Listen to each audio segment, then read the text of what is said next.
Hello, welcome everybody from eReward and from the Alexandra Group as well. We've got 200 delegates with us today from 26 different countries. I am broadcasting from East Sussex. There's a terrible storm outside, so you might hear thunder and see lightning in a minute. And I know that at least one of our other delegates, Emma, I know Emma Wade's in Brighton, so she's probably got the same weather. Attendance is up 30% this year, which is truly wonderful. I'm really glad that the field of sales compensation is flourishing so much. It's such an important factor when attracting and retaining talent on your sales teams. And it's crucial not only to the success of your business, but it's crucial for your success too. Today is all about trends and challenges in sales compensation. We're also going to be looking at governance and quotas. At eReward, we do a lot of research and we follow trends within all sorts of reward topics, particularly sales compensation. But we wouldn't be able to pass this information on to you without the help of our sponsors. And today I need to thank Amalia, Open Symmetry, Becom, Exactly, and Everstage. And they are also helping us host our Day 2, which, as you know, is in London on the 22nd of September. And the London Day is really your forum for finding out what your peer group are up to. Come along, support each other, share ideas, and make some invaluable contacts. Today, we've got a virtual exhibition, and I know that most of you have already visited that. And there's some smashing prizes up for grabs. Becom are offering a Bang & Olufsen wireless headphones, pair of those. Open Symmetry are giving out a very lovely Amazon gift card, as are Everstage. Amalia are offering a 6-month pilot with a hefty discount off their software. And Exactly are offering an Airbnb gift card. So weekend away. So do go and enter those drawers if you haven't already, although you do have until 6 o'clock UK time to do that. So I'm going to hand you over now to one of my favorite people, a true industry leader, David Cichelli from the Alexandra Group.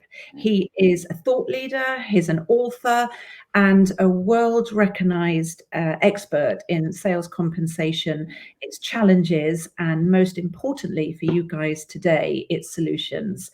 So over to you, David. Over to you, David. Good day, everyone. Thank you, Amanda, and welcome everyone. And Amanda, thank you for that gracious introduction. And so if you're here today, the subject of sales compensation is somewhere in your job responsibilities. And let me take a moment before we talk about the program and what we're going to be covering to sort of celebrate you, celebrate the work that you do. It's critical that a sales organization, the revenue organization of a company perform effectively. And there are many performance management programs that a sales organization uses, such as, supervisor overseeing an employee's salesperson's effort, um, you know, production reports, sales result reports. There's a variety of things, and salespeople want to perform well. Well, the compensation program is a confirmation of a couple things. One is the company's objectives and motivating the sales force. And so it plays a critical role in making the sales force function successfully. Most companies are pretty satisfied for how their programs are operating, but every once in a while, something will go wrong. And particularly if that compensation program is not functioning correctly, whether it's the design or the automation, you could you literally upset your revenue production. So again, I'm Dave Cichelli. I'm with the Alexandra Group. And let me just quickly introduce myself. We're consultants to revenue leaders, and what we work on is structuring and organizing sales functions, from segmentation to channel design to job structures to all the way into things like quotas and crediting, and of course the very critical question, sales compensation. And I've had a number of years working in that space, and like you, I share your passion for making sure that it's working correctly. I love to educate. I love to learn more. And even at this stage, I'm constantly surprised and encouraged. In fact, I have some interesting results I'm going to present today and talk about that sort of say, well, okay, is that really the right way to do it? So again, the ideal is that getting this right for a company is an important objective. Your time that you're spending today is well worth it. Okay. So again, Dave Cichelli, Alexander Group, and I'm actually coming to you from Phoenix, Arizona, Scottsdale, Arizona, and it's a delight to be with you today. So thanks for joining our program. So we're going to really cover four topics today. The first is I'm going to talk about what happened with the pandemic. Okay, now a lot of us have waved that goodbye, hopefully, but it had a really interesting impact on our sales organizations. And there's some lessons to learn there, which I'm going to cover first. Then the second topic is I've recently completed, and I'm going to introduce Jamie Riley, who's in our London office. He's going to join me for the second presentation about global sales compensation practices. And I have some very interesting data for you about how companies think about that subject. And then joining us for our third session will be Igor Yurik with the Alexander Group, and he will be talking about quotas. And you might say, quotas, isn't that a sales operations thing? And if you're in sales operations, you're going, yeah, absolutely it is. But quotas and getting quotas right is an important part of a successful sales compensation program. So certainly you will benefit by that. And then finally, Jamie's going to come back and he's going to talk to us about the governance model. And that is, okay, so how do you manage sales compensation programs? It's just more than something about formulas. It's got to be more than a planned document. And Jamie's going to give us some insights about how to think about managing your sales compensation program on a regular and ongoing basis, including who should be doing what when. And so that will be very, very informative. And then again, I'm encouraging you to visit our sponsors. Now, one of the things I would suggest to you is that you should treat the sponsors as something you're doing research on. So if somebody comes to you and says, "So tell me about SPM," somebody could walk up to you and say, "Well, that you have a working knowledge of these various software packages and vendors that make it available." So everything that our sponsors have is really additional research for you, and of course they have prizes to give away. But I would take it as a learning opportunity and visit those vendors and be able to have a conversational knowledge about who are they and what are they offering, and maybe a contact somebody you'll be able to contact in the future. So with that, let me set up my presentation here. Thank you. And what I'm going to be sharing with you is um,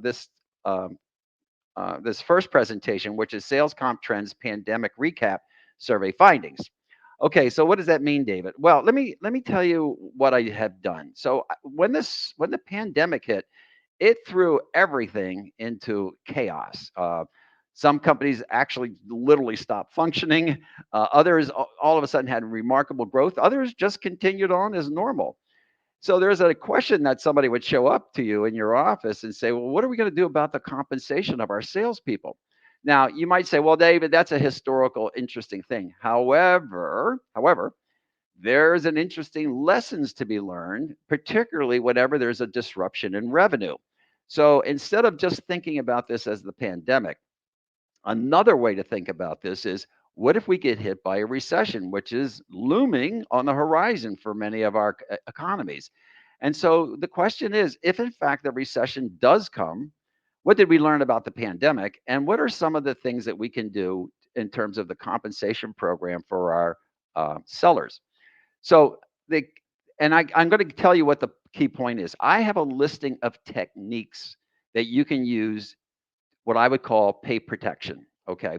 And really, the learning for you in this session is getting those into your head so that you have them available to you when somebody shows up at your doorstep and says, "Goodness, our revenues are down 90%. What should we do?" And you might say, "Well, they're salespeople, they don't do anything." Or you might say, "Well, the labor market has not gone down, has not lost 10% in terms of labor market rates. We may need to do some type of pay protection. So what should we do? Should you do a guarantee? Should you change quotas? Should you change crediting?" Those are the things that we're going to cover here. So, again, the pandemic was a lesson for us. And I'm going to give you some information about what occurred. I ran multiple surveys about, okay, what are you doing regarding the impact on sellers' pay? But the real lesson here is, what if there's another disruption in the economy, in your sector? And what are some of your choices? So, again, your learning opportunity is, okay, um, so why would I not change quotas, or why should I change quotas, or is that a good idea? So, all right, with that, let's move ahead. Okay.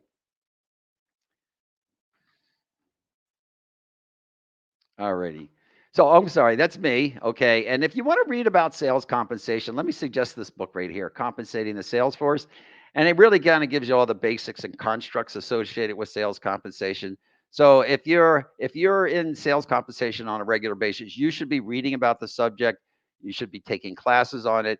And I would humbly offer my book, Compensating the Sales Force, would provide a very good foundation in the constructs associated with sales compensation. So let's go to our challenge. All right. Consider this far fetched hypothetical scenario. Okay. A major worldwide pandemic disrupts trade and business. Salespeople are barred from going to see customers, which is true. But commerce continues, sometimes crippling, sometimes normally, sometimes robustly. Hmm. Wow. So in some cases, we're shut down. In other cases, like if you're doing medical supplies, all of a sudden, wow, your sales are through the roof. Okay. For some salespeople, their incentive earnings crater. They start to drop dramatically. The VP of sales, congratulations, is connecting to a Zoom meeting with you. The name of the meeting is 2022 COVID Sales Compensation Solutions, or it could be 2023 recession. So you're in charge of sales compensation for the corporation. What do you do? What is your policy position? What choices do you have? What suggestions do you have? So by the time I'm done this presentation, my ambition is for you to have a talk track to say, I'm glad you brought this up. We have a couple of alternatives available. It depends upon the severity of the downturn, and you're going to then offer up those solutions. So again, the takeaway will be, so what are those solutions and what are the implications of them? All right. So let's take a look at some of the survey data that happened. During the pandemic, 50%, over 50% saw a decline in sellers' earnings of greater than 15% without pay protection. So that phrase, pay protection, is really one of the starting points of our discussion. Should you protect sellers' pay during a downturn, whether it's a pandemic or a recession? And the answer is, if they're a certain type of salesperson known as a sales representative, probably not a producer.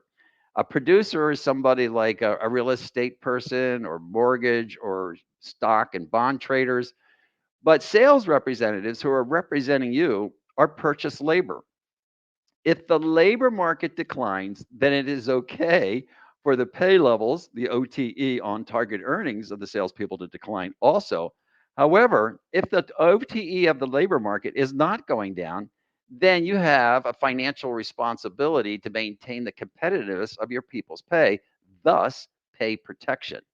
So not 100% and not in all cases.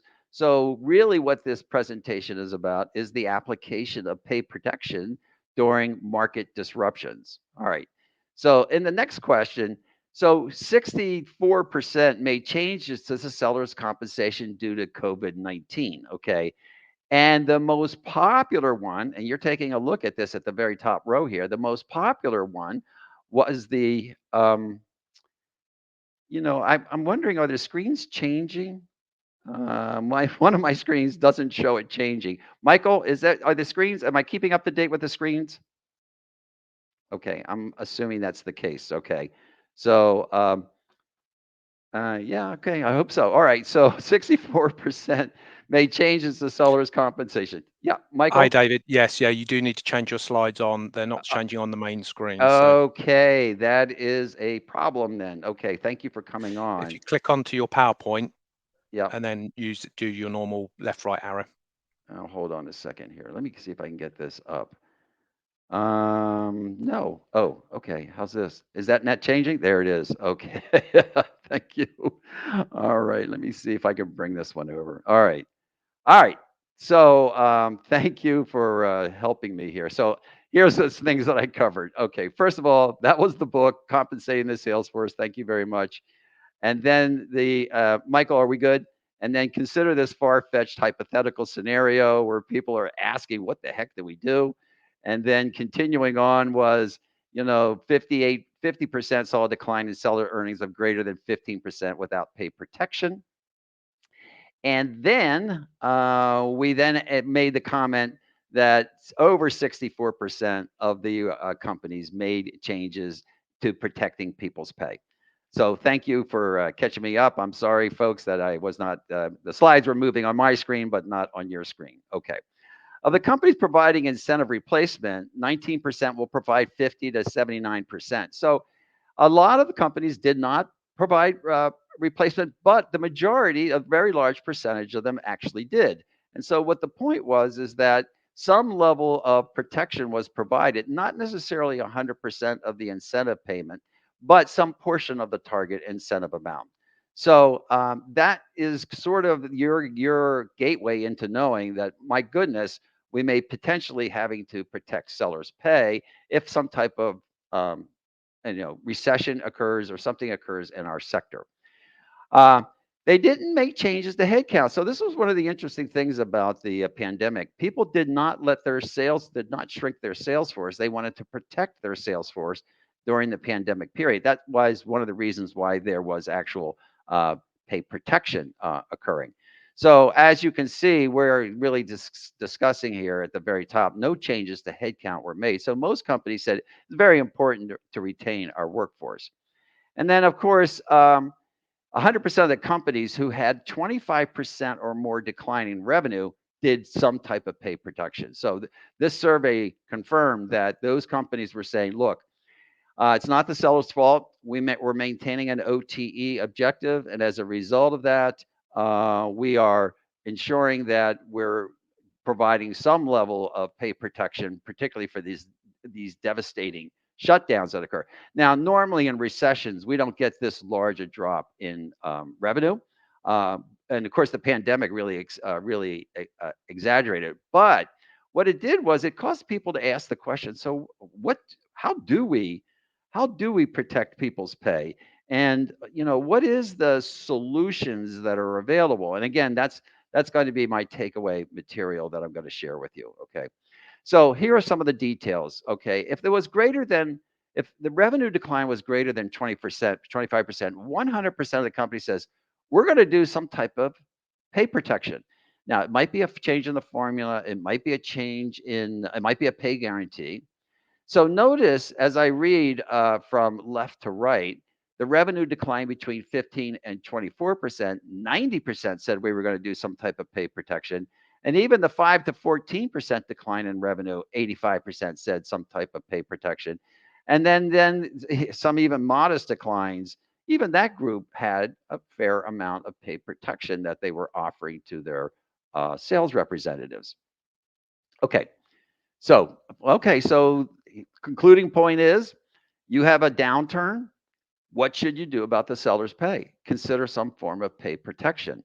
And that is really, and particularly if it's a severe downturn, then you will need to consider a variety of techniques. And that's, again, what we're going to be covering here. Okay.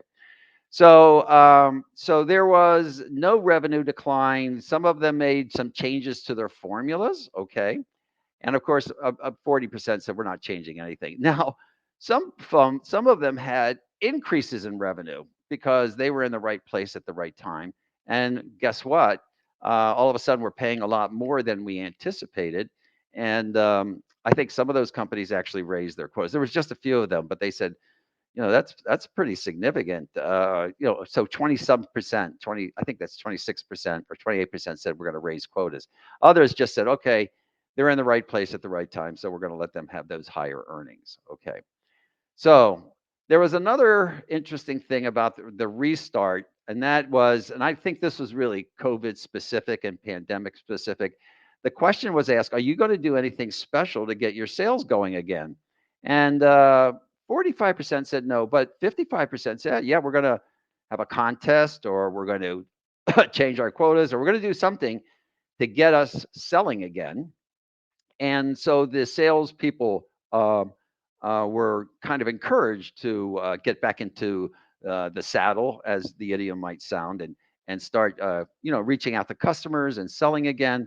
And so that would be a classic things. And let me make an aside here. So the use of contests and spiffs are usually used for doing something different for the first time. And this would have been an applicable thing about, let's get out and see customers, and the first 10 contracts that are signed, you'll receive a special spiff award. Those are the types of things that were being considered to restart the sales organizations. Okay, so I mentioned two types of jobs, and so I wanted to make sure that clarity was with us. All right, so in the world of sellers, we have two types of sales positions. One is known as income producers, and these are people that own the relationship. And you can think of them as full commission people, real estate agents, traders, independent agents, multi-level marketing, and they receive a percent of everything they sell. So all the comments I'm making is not about this group. This group usually has a fixed commission rate that's pretty simple in their industry. And for those of you with an economics background, what happens with producers is their commission rate never changes, but their head count does. So the head count, so if the selling of homes or commercial buildings is very active, guess what? There's a lot of agents that are available. And then if for some reason that market sector slows down, those people exit that sector. Those types of sellers exit that sector. So that type of model, income producer, and for those of you with a finance responsibility, the cost of selling is fully variable for income producers. Okay, so volume's up. The percentage is fixed, but the costs go up and the dollars go up, or the currency goes up, or the payments go down. The second type of job is known as a sales representative. And a sales representative is where you get your OTE, on target earnings. You're actually purchasing labor.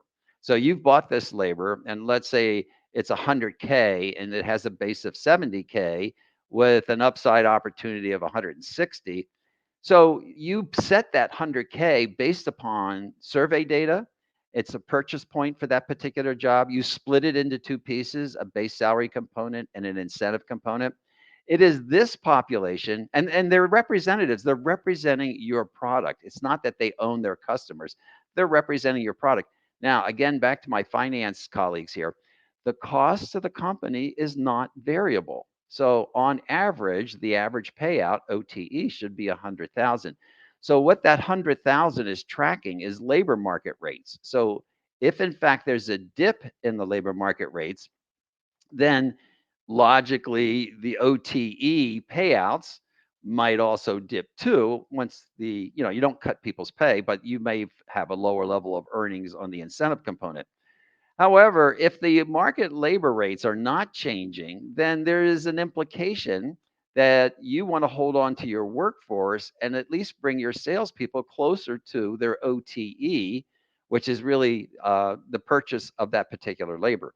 So sales representative models is where we get our pay protection concept. We would probably not do that for income producers. They would just stop working and go do something else. Whereas our sales representatives, which have this huge knowledge base, and we've trained them, and they're a purchase resource, salespeople, then we're going to have to consider some type of pay protection program. So again, for the educational benefit of this topic, if you take a look at about how pay works for producers, the red line is the producer line, and you can just see the more you sell, the more you pay. Whereas the sales representative line is goes up but starts to flatten out. So total annual earnings of sales representatives continues to grow, but not at a one-for-one basis, okay, because the labor market rates are not increasing at a flat rate. Whereas an income producer, the more they sell, the more they're paid, usually on a flat commission program. So the reason I share that with you also is if you find yourself in a discussion at your company about Well, sales compensation costs are variable. They're variable to the individual, but they're not variable to the company. It's a budgeted item. You have 10 sales reps and 100,000, so you do the math, that's what your budget is. And so you're managing your payouts based upon that budget amount. Now, there's another question might ask, well, so David, in 1 year, if the sales volume jumped 120%, should we pay 20% more? Well, unfortunately, you didn't set the quotas hard enough. Okay, so that is a mistake that you made, and most of the time you pay it. But that mistake of having sales volume average quota performance at 120% was an error in quota setting, not an error in the compensation program. So it should not have happened. In other words, even though the business was growing at 120%, the labor market rates are growing at 3%, 4%. So productivity is increasing, but we're not increasing the pay of people based upon the growth of the company's revenue. We're increasing their pay based upon the growth in the labor market. So you should not be paying out 120%, of the target incentive on average because you didn't set the quotas hard enough. And meanwhile, if I flip it the other way, well, the company came in at 90% of revenue, therefore shouldn't the incentive payout be at 90% of target incentive pool? Absolutely not. Your quotas were too hard. Okay, so it's not that everybody intentionally performed poorly. It was just that you didn't anticipate whatever pressures there were in the labor market. And I'm sure Igor will talk more about this later. So again, back to this comment that income producers are different than sales representatives. The pay programs are different. Income producers are commission-based programs. Costs are fully variable. Sales representative programs are purchase labor. Costs are tied to the labor market rates. It is variable to the individual. Some will make less, some will make more. It is not variable to the company, though. Okay. And just a final comment about sales representatives' pay. What normally happens is that the pay line, that the dash pay line, is actually the total labor market for the coverage model. But generally, companies will then divide up their workforce into different types of titles and different OTEs. And as you can see that as you get up to your global account manager, they have the highest OTE. But the box is representing the variability, and the variability is tied to a degree of personal persuasion. And frankly, the customers, large customers, kind of already know what they want. And so our global account manager is helping them make important business decisions. Whereas our territory rep or somebody who's calling on unknown customers, it's their guile, it's their persuasion, it's their personality, it's everything about them coming back and trying to get the sale. High persuasion job. So the pay at risk is deeper for our territory representatives and less so for our global account managers. Okay. So it's important to keep those two things, two types of job families separated in your head because it's easy to get them confused. And hopefully you'll have a better talk track on that. So let's take a look at pay adjustment choices and solutions. Okay, so there's a variety of techniques to do what's called pay protection. So I'm going to describe these on each page and talk a little bit about them, and then take a look at quota changes, pay guarantee methods, program formula changes. These are all techniques that are available to you. Dire conditions, profound revenue loss, and then windfalls.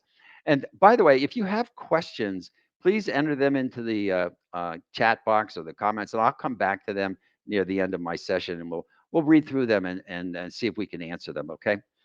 So this is your family of solutions, and these solutions will is really your shopping list to consider. And again, you might say the pandemic's over, David. Why are we talking about this? Because you may have a recession in your sector coming up, and somebody might show up at your office and say, "Our salespeople are getting hurt.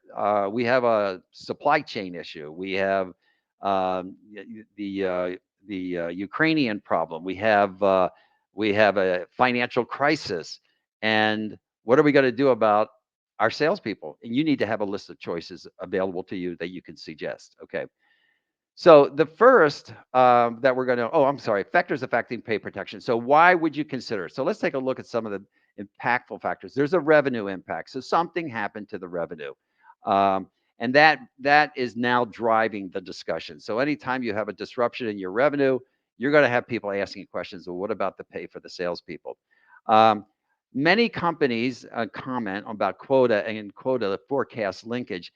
So should you be changing quotas mid-year? So there's two schools of thought. One is you should never delink the quotas from the company's forecast, what they've given to the investment community. Others say quotas is a sales management tool, and sometimes there is a disconnect between the forecast and what the quotas are. Sometimes they might be higher, sometimes they might be lower. We also have to take a look at the pay impact, and that is how much of an impact does it have, and whatever disruption is taking place is having on our salespeople. If you have particularly aggressive pay mixes, you may in fact be really challenging your employees' ability to make their financial commitments on a monthly basis. So you have both a business responsibility and maybe an ethical responsibility to make sure that their cash flow is meeting their demands. Okay. Um, so a couple of other factors are going to affect how the techniques that you're going to use. One would be the performance period. So payouts monthly might require a different technique than payouts that are occurring quarterly or annually.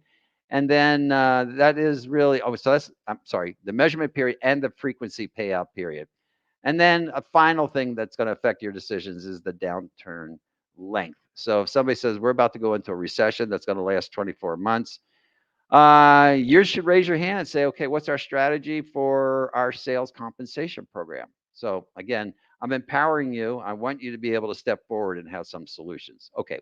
So what about quota changes? Good idea? Maybe not a good idea. Okay.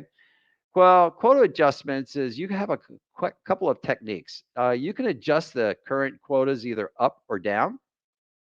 You can do it by a fixed dollar amount or pound sterling amount, or reduce it by increase it by a percent. Remember, these are pay protection techniques.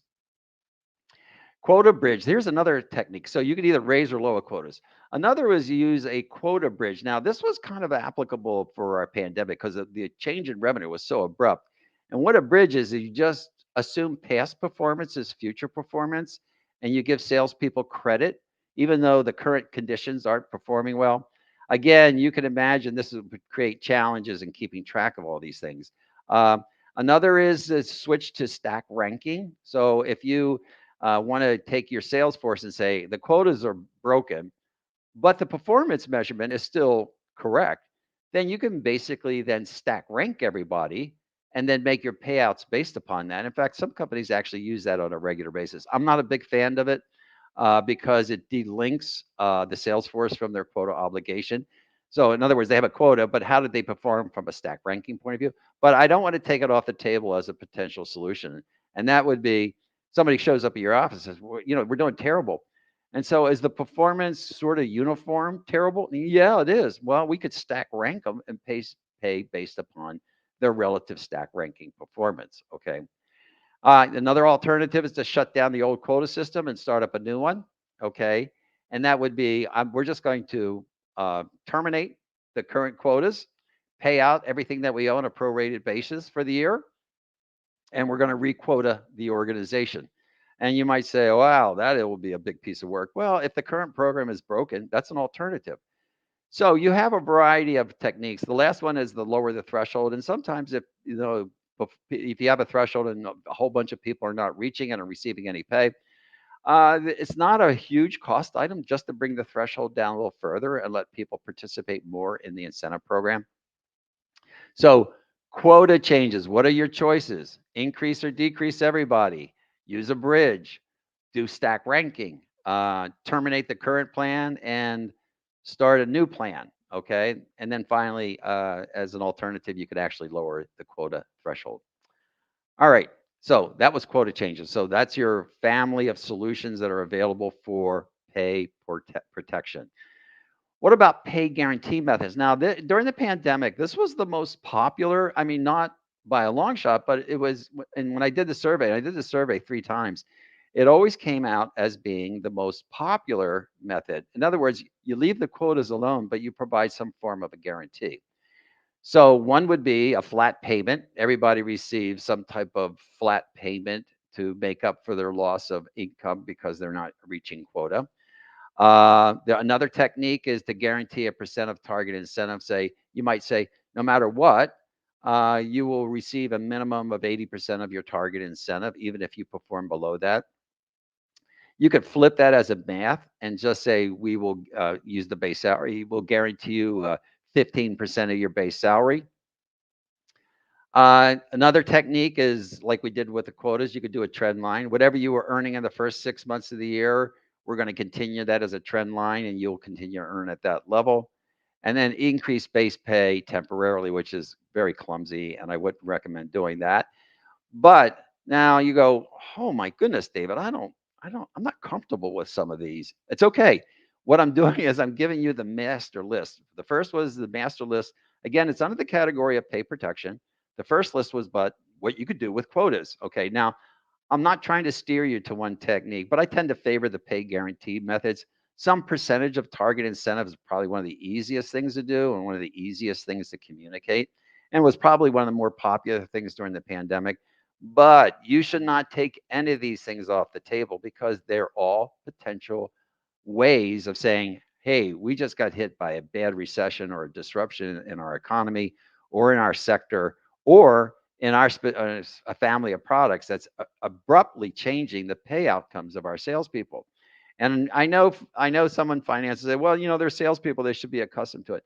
They are not income producers. There are our employees, and we have a target incentive amount available to them. All right. Now, another technique, again, all of this has to do with pay protection, is you could change the formulas, okay? You can increase the payouts. So, for example, not enough people are making it into the higher incentive rates. Well, you could actually increase those incentive rates, or they're getting into them, but they're not getting very far. So, one of the techniques is to increase the incentive rate. You could go to a recoverable draw. You can actually be making payments to people and then drawing it back or clawing it back if they don't reach it. You could do some add-on programs. You just create an additional program that says, we're having a program called continuous contact, customer contact, and we want you to be making so many calls and documenting those, and we have this bonus payment available for that. Okay. And a couple of companies actually did this. They said our sales compensation program collapsed because of the pandemic and everything. So we moved them all temporarily to the management incentive program of the company. The MIP program, management incentive program. So expressed as a percentage of base salary tied to the company's performance. So some companies actually said, this thing is not working. So we're going to temporarily turn it off and move our salespeople onto the company program. And again, as I'm saying this, I know there might be some discomforts. That's not the point here, is to say one, you like one or you don't like one. The point is that you need to have a family of choices available to you. Okay. Changing the crediting rules. Again, gosh, I struggle with this, but this is some of the choices that are available. Provide all or partial sales credit for canceled orders. So I have my own. It just that's this one really strikes me as difficult because I have this value system that says if the company doesn't get paid, the salespeople don't get paid. Okay, and maybe that even contradicts my pay guarantee suggestions. But you could say, look, because of whatever world catastrophe just took place, your orders got canceled. You did your job, but something else impacted the delivery of those orders. So we're going to give you credit for that. That's a difficult one for me, but some companies might say they did their job and it was our responsibility to make fulfillment, and we didn't accomplish that because of something out of the sales rep's control. Um, so the other thing might be that you might change your policies regarding when you credit a sale. Is it at bookings or is it at invoice? And so you might provide payments at bookings, and then if it doesn't transact, then you claw it back. I'm not a big fan of that one either. Um, so of course you could go to team crediting if wanted to, and again, as I mentioned, finally you could change the period of which you're crediting. So you might move it to bookings if you're at invoice or if you're at payment, so that the salespeople get some type of reward for their efforts. So what's again, now we've had this next one here, pay crediting practices or sales crediting practice as a way of implementing some type of pay protection. Okay.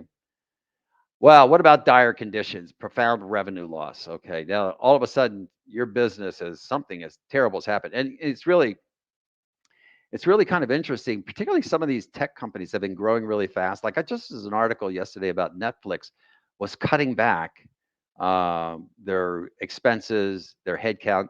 And I think Facebook did the same thing. And a number of these big tech companies that were just ferocious hiring of people over and over again have started to limit the amount of hiring.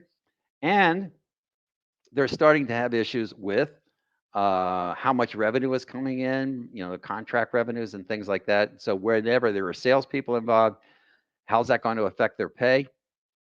But going into dire conditions where all of a sudden you can't sell anything because there's a chip shortage and you have incomplete, products sitting out on the tarmac. Well, what should you do? And you can't afford paying salespeople what you've been paying them. Okay, now we're going to run into regulatory issues. And I'm going to say those differ on a worldwide basis. Some countries have much more liberal regulatory issues, some have much more aggressive regulatory issues. And particularly in the European theater, you're going to have some very strict rules about what you can do with regarding people's pay. But I'm going to give you the listing of choices that are available. And then uh, we'll then recognize that you might have limitations, but I want to make sure you have the list that's there. So you could actually, if the sales force needs to participate in the downturn, there you could literally have their incentive payments drop below target labor market rates, regardless of what the statement is. We've got to be competitive. Well, we won't survive at those pay levels, so we're going to have to reduce people's pay, and that would really show up right in the incentive component. And therefore, everything that David said before about pay protection, that's really interesting, but we've got to save cash right now. Reduce sellers' base pay. Now, that's certainly not possible in a whole bunch of countries, but in other countries, it is possible. And temporarily, you could do it or on a permanent basis. Um, there's changes. You could change seller status from full time to part time. I know this will cause you to break out in hives hearing some of these things because they're just not plausible where you are. Lay off sellers with the opportunity to return to work. Terminate the employment of people, okay, because we can't support the headcount.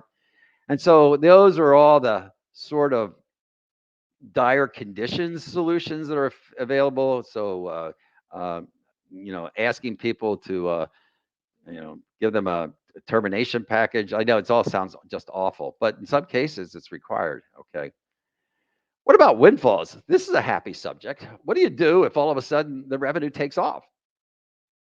Well, the first is let the sellers keep the money. Well, why would there be a windfall? Because you're in the right place at the right time, and something happened in the supply chain or in the uh, what was required in the market, and all of a sudden your product's the hottest product going, and you are trying to make as much as you can. And of course, the sellers are blowing out their quotas.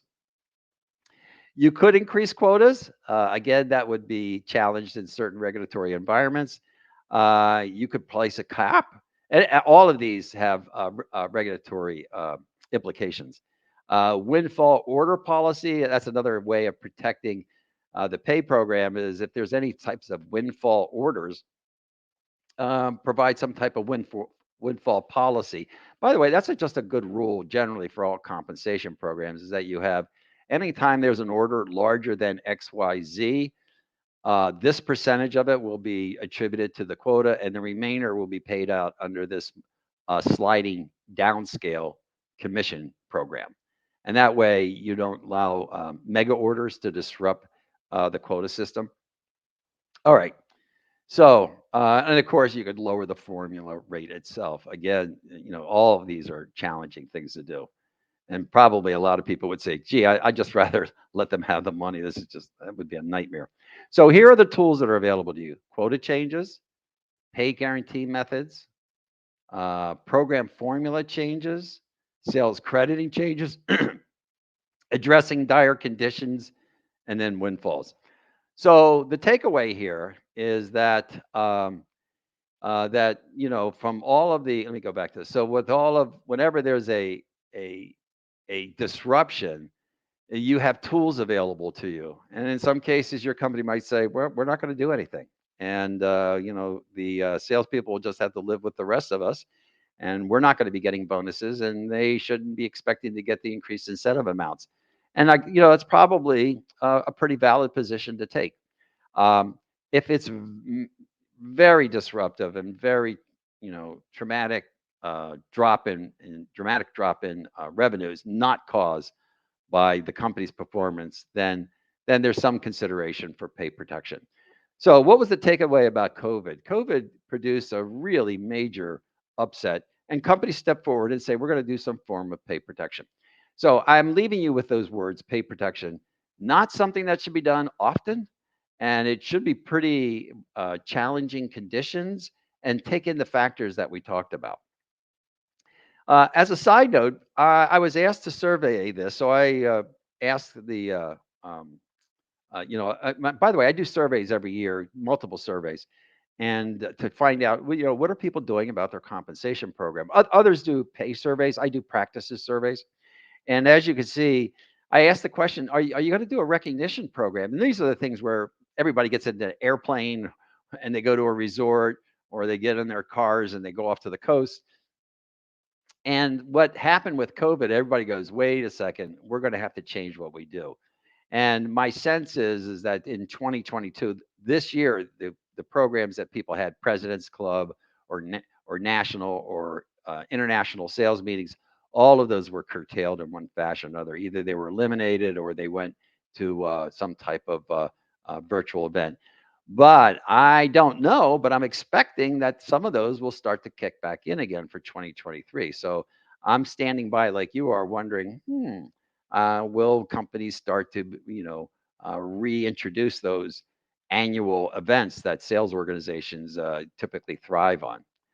So, okay, so thank you for listening to my presentation. Let me drop over to comments and yeah, pause for us. Would it be preferable? These people are saying, yeah, your screen's frozen, David. Thank you. And hello, pause for us. What would you preferable approach when a company changed the forecast but not uniform to all regions? So let me restate that question again. What would be preferable approach when the company changed the forecast but not uniform to all regions? So I'm speculating on that question, that you might have multiple regions around the world and the forecast is either going up or going down. Should that roll into the quotas? And my answer is yes, but you need to have policies that allow you to do that. So you need to have those written into your plan documents that say if the company's forecast is gone up or the company's forecast has gone down, then we will do the following. Okay. So, what really most regulatory practices are really designed not to surprise the sales force. So, you need to be, if you anticipate things like that could happen to you, then you need to have it. Now, the question is, if the forecast changes, but it changes regionally differently, then the adjustments are going to be regionally based also. And so that might be the implication of what the question was. Okay, let me take a look at another question here. And that would be, for guarantees, do most companies pay commissions on top of the guarantees after a certain performance is met? Sellers have to sell above their guarantee payout before they get additional commissions. Or are guarantees processed like a stipend? Guarantee payment has no link to performance. So we have a couple of discussions about guarantees. Okay, so let's talk about the guarantees I was talking about. Those guarantees were temporary guarantees. Uh, and so you would have a guarantee, but the commissions earned would offset those guarantees. So in other words, I have a guarantee of, say, 80% of my target incentive. As I'm earning my incentive, it's the guarantees being offset. So then once I exceed the guarantee, that I'm earning my commissions, and those commissions were being earned below it, but they weren't being paid. So that's really the essence of that particular question. There is another practice known as guarantees, and which again I'm not a fan of, but let me describe how they work. And these are permanent guarantees where you say, I'm going to guarantee, here's your pay mix, 70-30. but I'm going to guarantee a certain percentage of your target incentive on a permanent basis. And again, you would do the offset. Anything that would be earned under the incentive program, the guarantee is being offset by those earnings. Okay, so they're not double dipped. But the question is, why do you have that guarantee, and what is the purpose of it? And is it really a form of base salary? And I would suggest that take anybody who uses permanent guarantees ask themselves the question, that's the solution. What's the problem it's addressing? Because it's de facto acting as a base salary. Okay. And so whenever I used to come across them occasionally, and I would simply encourage, and then the finance team would say, well, you're increasing our fixed costs. Yeah, but it, it's illogical to have a guarantee and which is really functioning like a base salary. And I understand you have a finance reporting challenge in terms of fixed costs, but it doesn't make sense from a compensation point of view. So we will retire those guarantees and put them into the base salary. But the ones I was talking about, of course, are the temporary guarantees. And again, the question was, is the incentive earnings on top of the guarantee? No. The guarantees being offset by the commissions. Okay. Um, let's take a look at some other questions. David, what's your thoughts on salary variable split risk based on current economic uncertainty? So so this is known as the pay mix. A job has a pay mix, say it's a target pay of 100, and you have a split of 70-30. So the question is, how do you set that pay mix? Okay, the pay mix is set by the degree of persuasion in the job. And so as the persuasion is more aggressive, the pay mix is more aggressive. As aggressive as 60-40, maybe 50-50, 70-30, 80-20, less persuasion, 85-15. Now, that is a function of the job content. I will give you an interesting insight from a consultant point of view. A lot of companies set very aggressive pay mix, but all of a sudden, the customer becomes highly knowledgeable about the product, and the seller shifts to a fulfillment role rather than a persuasion role. Yet we still have our compensation program left in place with an aggressive pay mix. That needs to get fixed. Okay. So sometimes the job needs to be split between hunter and farmer and stuff like that. So there's a lot of residual designs from past years, for example, with too aggressive pay mix based on a fulfillment selling type job. Now, should the economic trend that's coming up, which is a potential recession, should we change the pay mix? No. Okay, the pay mix is set by the degree of persuasion. Why is that? Because when the recession is over, what are you going to do? Try to realign the pay mix? It's not going to be plausible. Okay. Given next question. Given sales are traditionally coin operated, low variable, low drive to sell. Gary, I didn't get that full question. If you want to reset that again for me, that would be helpful. Okay. What are your thoughts on flat payment tied to retention requirements? So retention. So when you have an existing sales organization and it's managing a base of business, that base of business, the rep has a responsibility for retaining it. I was just talking yesterday to a rep with the big mobile company here in the U.S. And she was responsible for retaining her customers. And so as you took a look at it, so it literally, when she lost customers, that lowered her quota performance. Okay, so in other words, she was responsible for the total revenue of her area, including the existing revenue. So if she has churn or lost customers, then if she has churn or lost customers, then she's responsible for that. Now, I have, in some instances, have developed a pay incentive programs where they are being paid for revenue growth, but there's a modifier for retention. So the more you retain your existing customers, the higher the payout under your revenue performance. So someone like Gary, thanks Gary for the note. Gary, who has a 95% retention rate, he would get a higher payout than David, who has like a 70% retention rate, and that's known as a link design. And so if there's a real opportunity for the salespeople to retain their existing customers and you want to put a big focus on it, either measure total revenue, which means they have to make up the lost revenue, or put in a modifier that says a churn rate is going to affect your payout. Um, So what is the optimum pay mix for income producers versus sales representatives? So okay, so most income producers on a worldwide basis are paid no base salary. They have either a draw, which they have to earn against, or they have, or just straight commission. So that's the theory of income producers. Some companies do provide a base salary, and it's just a courtesy for making living expenses and things like that. The sales representative model, though, the degree of persuasion is setting the pay mix. So if you have, and by the way, the pay mixes range from as deep as 50-50 to as shallow as 85-15. The most common, the account manager pay mix, is around 60-40. In fact, in my next presentation, I'm going to show you pay mixes for account managers on a worldwide basis. Okay. Um, Oh, I'm sorry, Sharon. You meant employee retention as opposed to as opposed to revenue retention. I had a great answer for that. That was really great. So, uh, for example, we will provide a flat payment if you commit to staying through year end. Okay, so using retention bonuses, thank you, Sharon. Using retention bonuses um, to hold on to people. There's an interesting theory about that, and that is if you have to bribe somebody to stay. Um, is that really the employment model that you want? I've heard people say it that way, but I guess, there might be another way for retention, and that might be, and this is kind of something I kind of like, but I haven't ever been successfully installed it. And that is cumulative sales career to date. Like if I was running a call center, for example, I would I would track cumulative sales career to date, and I would have like maybe levels that when you hit a certain level, you got an extra movement in your base salary. And what was the point of that? That is says, hey, stick around.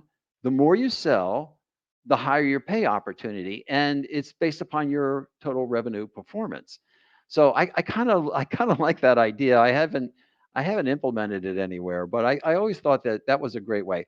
Or you could say, another retention technique is to have some type of certification program that you provide multiple layers. So we have a sales rep one, a sales rep two, and a sales rep three. And as a result of that, as they perform and learn at a certain level, they're getting a higher base salary. Okay. Michael asks, is it logical to give the same quota to sales reps wherever they are located, geographies they serve? No, no, no, no, no, no. So we obviously want to get, and Igor is going to talk to us about quotas, but quotas should be crafted specifically to the accounts that are assigned to them or the territories that are assigned to them. So you have an objective of growing, maybe 8%. Well, somebody might get a quota of 4% and somebody might get a quota of 12% increase. So you need to have a strong quota engine and planning process to be able to increase quotas to reflect that. So I'm going to take one more questions and then we're going to switch to our next presentation, which is really cool one about global practices. What is the best way to change influence pay mix, through changing OT figures or through program mechanics? Well, what is the best way to change influence pay mix, through changing OTE figures or through program mechanics? So actually, the way that you manage sales compensation is really based upon job type. So I generally think of a world called populate, depopulate. Let's say, for example, I have a call center that's taking inbound calls and I want them to start selling, and they're being paid 90-10 right now. So I would create a job called customer advocate, and I would then set the pay mix at 70-30 or 60-40. And then I would recruit people into that position and say, this new position requires you to influence your customers and persuade them. And your new pay mix is, and by the way, your incentive check is guaranteed for the next 6 months on a step down basis: 6-6, 5-6, 4-6, 3-6, 2-6, 1-6. So I'd have it step down so that I have the guarantee step down and expire maybe after 3 or 6 months or something like that. Anyway, so thank you for sharing and with me on this particular presentation having to do with the pandemic. And it wasn't really about the pandemic. It was about the question of, do you protect people's pay? And what are some of the techniques available for doing that? And I hopefully your takeaway should be you maybe edit out David's opinion and say, okay, so those choices are now available to me. and I kind of understand if I need to do some form of pay protection for sales representatives, I have some choices. I can do guarantees, I can do quotas, I can do crediting, I can do formula, I can do lump sum payments. So there's a lot of choices that are available to you there. Okay. All right. With that, let me switch over to our next presentation, and I'm going to pull up my. I'm going to stop sharing there, and then I'm going to share screen, and we need another presentation here. Okay. Oops, that one disappeared. Ah, that's cool. All right. Um. Oh, window. Thank you, Gar. This is not Zoom, so of course, whenever you're learning new something for the first time, you're like clicking everywhere and wondering what you're seeing. All right, Michael, did my presentation come up? And hopefully, Michael will get us going here. Yeah, there it is. And can we bring up Jamie too? And Mr. Jamie Riley, how are you, Jamie? Hi, David. Doing well. How are you? Yeah, great. So this is an interesting. Jamie's located in London, and he is very attuned to some of the unique things that we have on the continent and in the UK area. But there's this question about global sales compensation practices, and what we'd like to do over the next 45 minutes is kind of share with you some of the results that we had of a survey. And I'm going to actually ask for Jamie's observations about some of these data results. So as I mentioned before, and again, our topic is global sales compensation practice survey results. So this survey was just completed in July, and the questions were: how do you manage sales compensation on a worldwide basis, or do you even try to do that? And the question is really maybe a question of central versus local, and what would you do centrally? What would you do locally? And then the other question is, do practices really vary around the world? In other words, are pay mixes substantially different? Is teaming different? And of course, we're going to have a whole bunch of regulatory things, and I have some list of those. But this was just generally a question about, well, and then how do you manage it? Is it done centrally, at headquarters, or do we just allow people to do it, at a local level? And so the survey went out, and we got over 120 companies representing, I think, over 150,000 salespeople. And these were large companies that had sales forces all around the world. So another interesting aspect, and I'm going to talk about some of the bias in the survey. I think that's pretty relevant, and I might even ask you for help afterwards, because a lot of the responses came from the US. So I'm going to talk about why that might have a bias in it. But it was very revealing. And what was revealing about it was that the practices were more consistent than they were inconsistent. And of further interest, I've done this survey probably 3 times. Okay. So no, this is the third time I've done this survey over the last 20 years. And the results generally are the same. Before we get started, Jamie, can you introduce yourself and give a little perspective about what you guys are doing there in the European theater? Yeah, sure. Thanks, David. I am a principal with the Alexander Group. I think, David, you introduced the firm a little earlier, and I manage our London office. So I manage the team here, and we have responsibility for both our European clients, but also the European regions or divisions of our big global clients, which I think we'll talk a bit about today, David, because that creates a little bit of tension sometimes with the headquarters somewhere else and a division here, and how much freedom or leeway does a local country or region team have to tailor plans to their specific needs. So that's something I think we'll talk about as we go forward. That's really great. That's great. And let me also share my personal views about this subject. So I've been doing global sales comp projects literally for years, and sometimes people would say, well, the world is different in XYZ country, or the culture is different. And I could never get my finger on it. I could never actually say, well, what do you mean the culture is different? Well, the XYZ country, they believe this, and the ABC country believes that. And I found that that was a form of reductionism. It's a way of saying all people in this country are a certain way, and that might be true. I'm not a sociologist. I don't know anything about that. But what I do know is that sales compensation design principles are uniform. I have taught them all around the world, throughout Asia, throughout the Middle East, throughout Latin America, throughout Europe, over years and years and years. And everyone, people just like yourself, sitting in a class, say, "Yep, that's how we think about it. That principle makes sense to us." So the principles are uniform on a worldwide basis. Okay, like one of the principles would be how much persuasion in the job sets the pay mix. Okay, well that's a building code. That's a principle that operates on a worldwide basis. Again setting aside regulatory issues. Every country has some of these unique quirky things about their regulatory practices and works councils or trade unions or labor unions. I'm setting all that aside for this time being. What I do know, though, is the jobs may be deployed differently around the world. Now, that to us, our community of sales comp, is what we need to listen for. Why am I saying that? Because if somebody says we have an account manager in North America, we have an account manager in the UK, and we have an account manager in Japan, are the jobs the same job? And I might argue they might not be. So we may have an account manager job in Germany, but the way they've organized the sellers in Germany is into a pursuit team.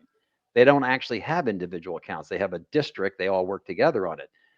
So you're supporting teaming, David. Is that correct? No, I'm saying the way the job is deployed is unique to the German theater, German economy, and the way that the job is being performed in Japan is unique to Japan.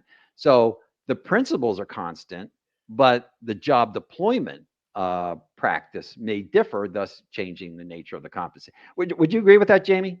Yeah, I agree. It actually links to the question from the very tail end of the last session about varying quotas based on regions and opportunities and those Yeah. kinds of things, right? We may have somebody with the same title, but what they're doing or the opportunity that they have to get to a quota could be very different. And that's what we need to untangle, I think, as we try and put some of the principles to play. Yeah. And maybe as we go forward here, David, if you could put it into presentation mode, I think that would help us be able to see some of the detail. Yeah, so let me ask her. Yeah. Oh, thank you so much for presentation mode. Oh my gosh. Let me get that up. Here. There it goes. Thank you so much, Jamie. Appreciate it. Okay. So so here's the survey. These are the survey results. Okay. 123 participants. Data was collected in June and July. Published in 22. Yeah, I'm the guy that does the survey. So if you see a chart, I made that chart. Okay. So I'm close to the actual data itself. And I tell you, it's very fascinating to me. Okay. So rather than share all the findings of the survey, I picked out, I think, 6 important things. How do companies manage sales comp on a worldwide basis? What drives global practices? What drives local practices? Does pay mix, upside, and teaming vary globally? Who's in charge of sales compensation? What are unique country practices? And then who are the participants? And then that gets us back to, well, David, did you say you think you had a bias in your responses? And I think I do. And that's why I'm going to talk about the participants. And that's why I'm going to lean on you guys. I'm going to actually try to conduct this survey again. And the secret is no US participants, okay? Because I had a very high level of US participants, obviously. And I want to know what that survey looks like without the US participants. I'd rather have you guys locally answering this survey for me, and that way I can compare the 2 surveys. So I haven't committed to it yet, but that's kind of my ambition. But you're volunteering whether you know it or not. Okay, so you may get an invitation from me to complete a survey. All right, thanks. So how do companies manage sales comp on a worldwide basis? So here comes the response. This is a pie chart, and what we're seeing here is, is it increasing or is it decreasing? So the largest piece of the pie says, uh-oh, it's increasing. We're seeing more uniformity or global management, global consistency of the sales compensation program. And only a small percentage, 15%, it's not, it's going the other direction. Okay. And then 23% said, it's no change in status. So To those who reported the survey, more global consistency is the theme. I'm sorry, is the theme of the survey responses. And that kind of says, okay, so all right, we got a heads up right away about what this survey is going to be telling us about. These people are responding, these large companies. Yeah, we're seeing more global consistency. And I have a fun little piece of vocabulary. In the old days, there used to be a theme known as internationalism. And internationalism was an attempt to be as local as you could be to every country practice. Particularly our marketing peers felt very strongly that marketing campaigns should be locally tailored to local tastes and things. And that's still a popular, and that's known as internationalism. There's another school of thought called globalism that says, the things are kind of uniform on a worldwide basis, or we want them to be uniform on a worldwide basis. And I know a number of you are saying, are you crazy? That can't be possible. But let me continue. So globalism generally starts with the presumption that things are alike, and then we're going to make adjustments that are things that are local. And I'm going to agree that the things that are local are the maturity of the markets or the size of the markets, okay, which would change the nature of the jobs, which would therefore change the nature of the compensation program. So let's continue on with the next question. Sales compensation principles. Now, I'm a big fan of sales compensation principles. There's like 10 or 12 of them. What's the eligibility rule? What's the rules for mix? What's the rules for leverage? What's the rules for the performance measures? You might say, well, what do you mean? Give me an example of a rule. Like one of the rules for performance measures, no more than 3, and they have to be output measures. And so you would, if you were responsible for sales compensation for your company, you would publish these principles and say, wherever you are, whether it's you're in Japan or Germany or you're in a business unit in Southeast Asia, the company has a set of design principles regarding their sales compensation programs. And as long as you're within those design principles applied to your unique jobs, then we're good. Okay. And so, well, David, does that make them consistent? Yeah, actually. So the principles make the application of sales compensation consistent, even though the local practice might vary slightly based upon the job content. So these people who responded said, we do have global policies. Thanks for asking, David. And, 58% of them are saying, well, and we follow them pretty darn closely. Another population says we have them, but they're not necessarily followed that closely. Okay. And then, do you have a global sales compensation function? And so 77% of the people who filled this survey out said yes. Now, right away, that tells you that the people completing this survey have a globalist view of sales compensation. So therefore, their practices most likely will follow a globalist consistency. And that's the bias in the survey. Now, the good news is actually they're being successful at it. So it kind of justifies the logic, should sales compensation be practiced on a global basis? And the answer is yes. These people are doing it. Okay. So let's see what they had to say about our questions. Okay. So in summary, and I'm looking for Jamie's comments here, 62% see more general trend, more global sales compensation consistency. That was point number 1. Point number 2, a bunch of them have corporate policy. 58% of them follow them very closely, and 70% have a global sales compensation practice. Now, absent talking about the bias that might have caused the survey to have, Jamie, what are your thoughts about, is this a logical trend? Is this an appropriate thing for a company to be thinking about, is using global practices? Yeah, I agree with the sort of the direction of travel here, David. I am seeing more and more questions being asked about how should we think about this in a structured way globally. So that's not surprising to me. I think the question is twofold. One, the degree to which we're going to try to drive consistency, and I think there's a difference between consistency and standardization.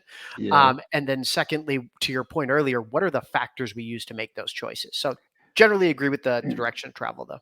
So can you explain consistency versus standardization? What did you mean by that?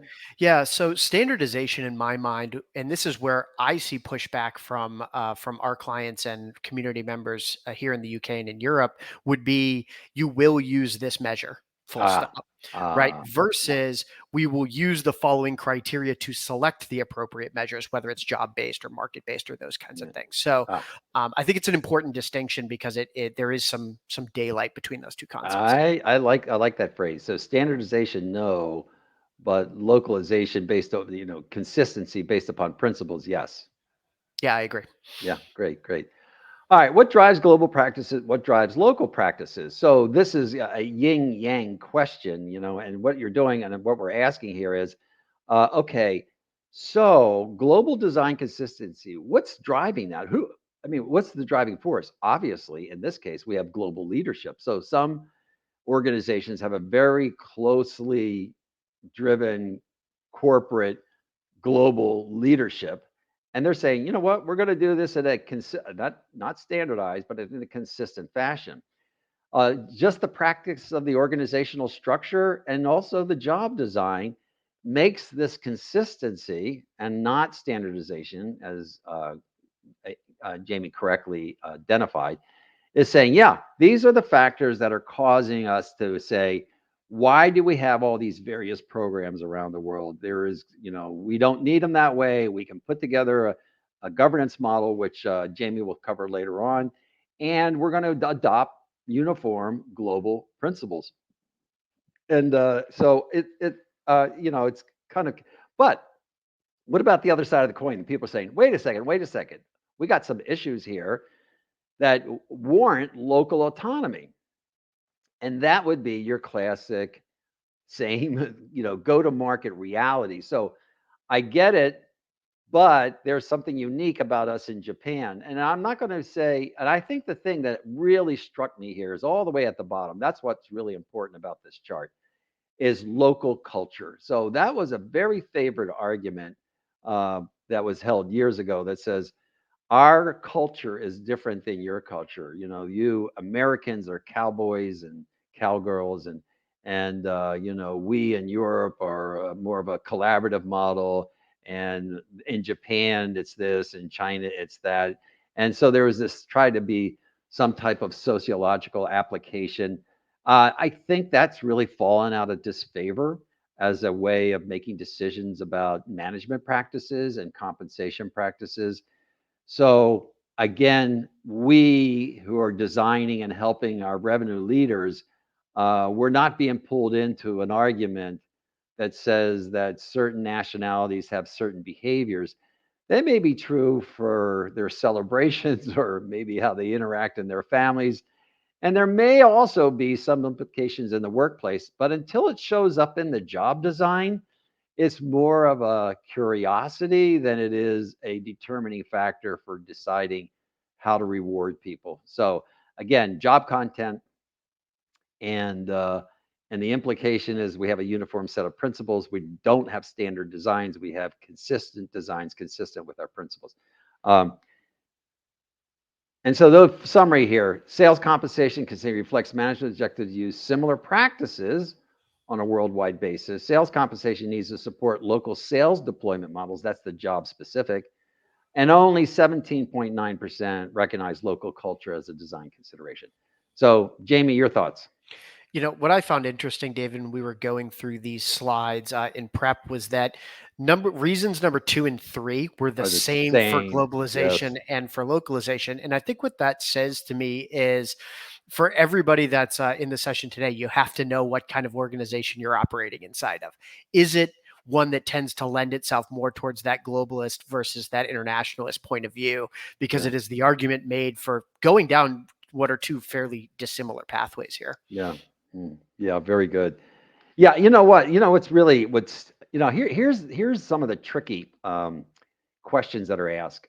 So David, we have line of businesses, global line of businesses. So we're a large company and we have these autonomous global line of businesses.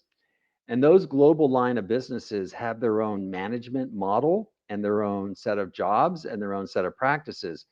So the question to David and Jamie is, do we have then a set of principles that are at the corporate level that oversee these very powerful self-directed line of businesses? And I guess I'm going to try to answer the question, and Jamie, you answer the question. I think it's empowering to have global corporate sales compensation principles. I see it as a enabler. You go to the global line of business, and I say, I know it's your business, but these are really great. You might want to adopt these global principles, and maybe it's offered as a voluntary thing.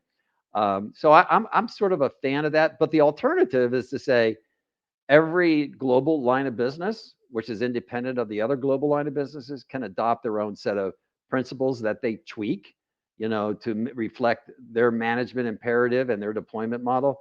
Jamie, any thoughts about that? What I've seen, David, even when working with fairly decentralized organizations, whether that's by line of business or by geo, is when we start the conversation about principles, people tend to begin to use the same language and have a discussion in the same way. Yeah. Even that is valuable. Even if the end output of the plan design isn't the same, Yeah. using the same constructs and the same logic allows us to have a conversation about what works and what doesn't.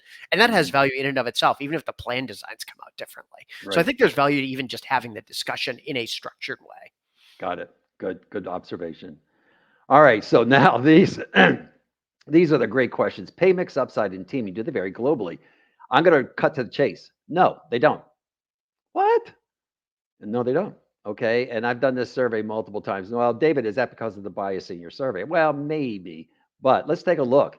This is the account manager job. So I asked the survey participants, if you have an account manager, and I define account manager, what is the pay mix as a percentage of OTE?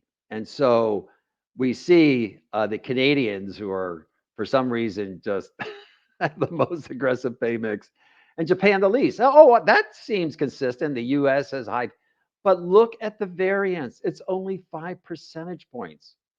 It's only 5 percentage points. In other words, even though there's a nice job of stack ranking these, and there's a difference between Canada, United States, and Australia, maybe it's caused by job content, maybe it's caused by management philosophy, but I'm telling you, this spread is not really consequential. In other words, they might as well be the same number.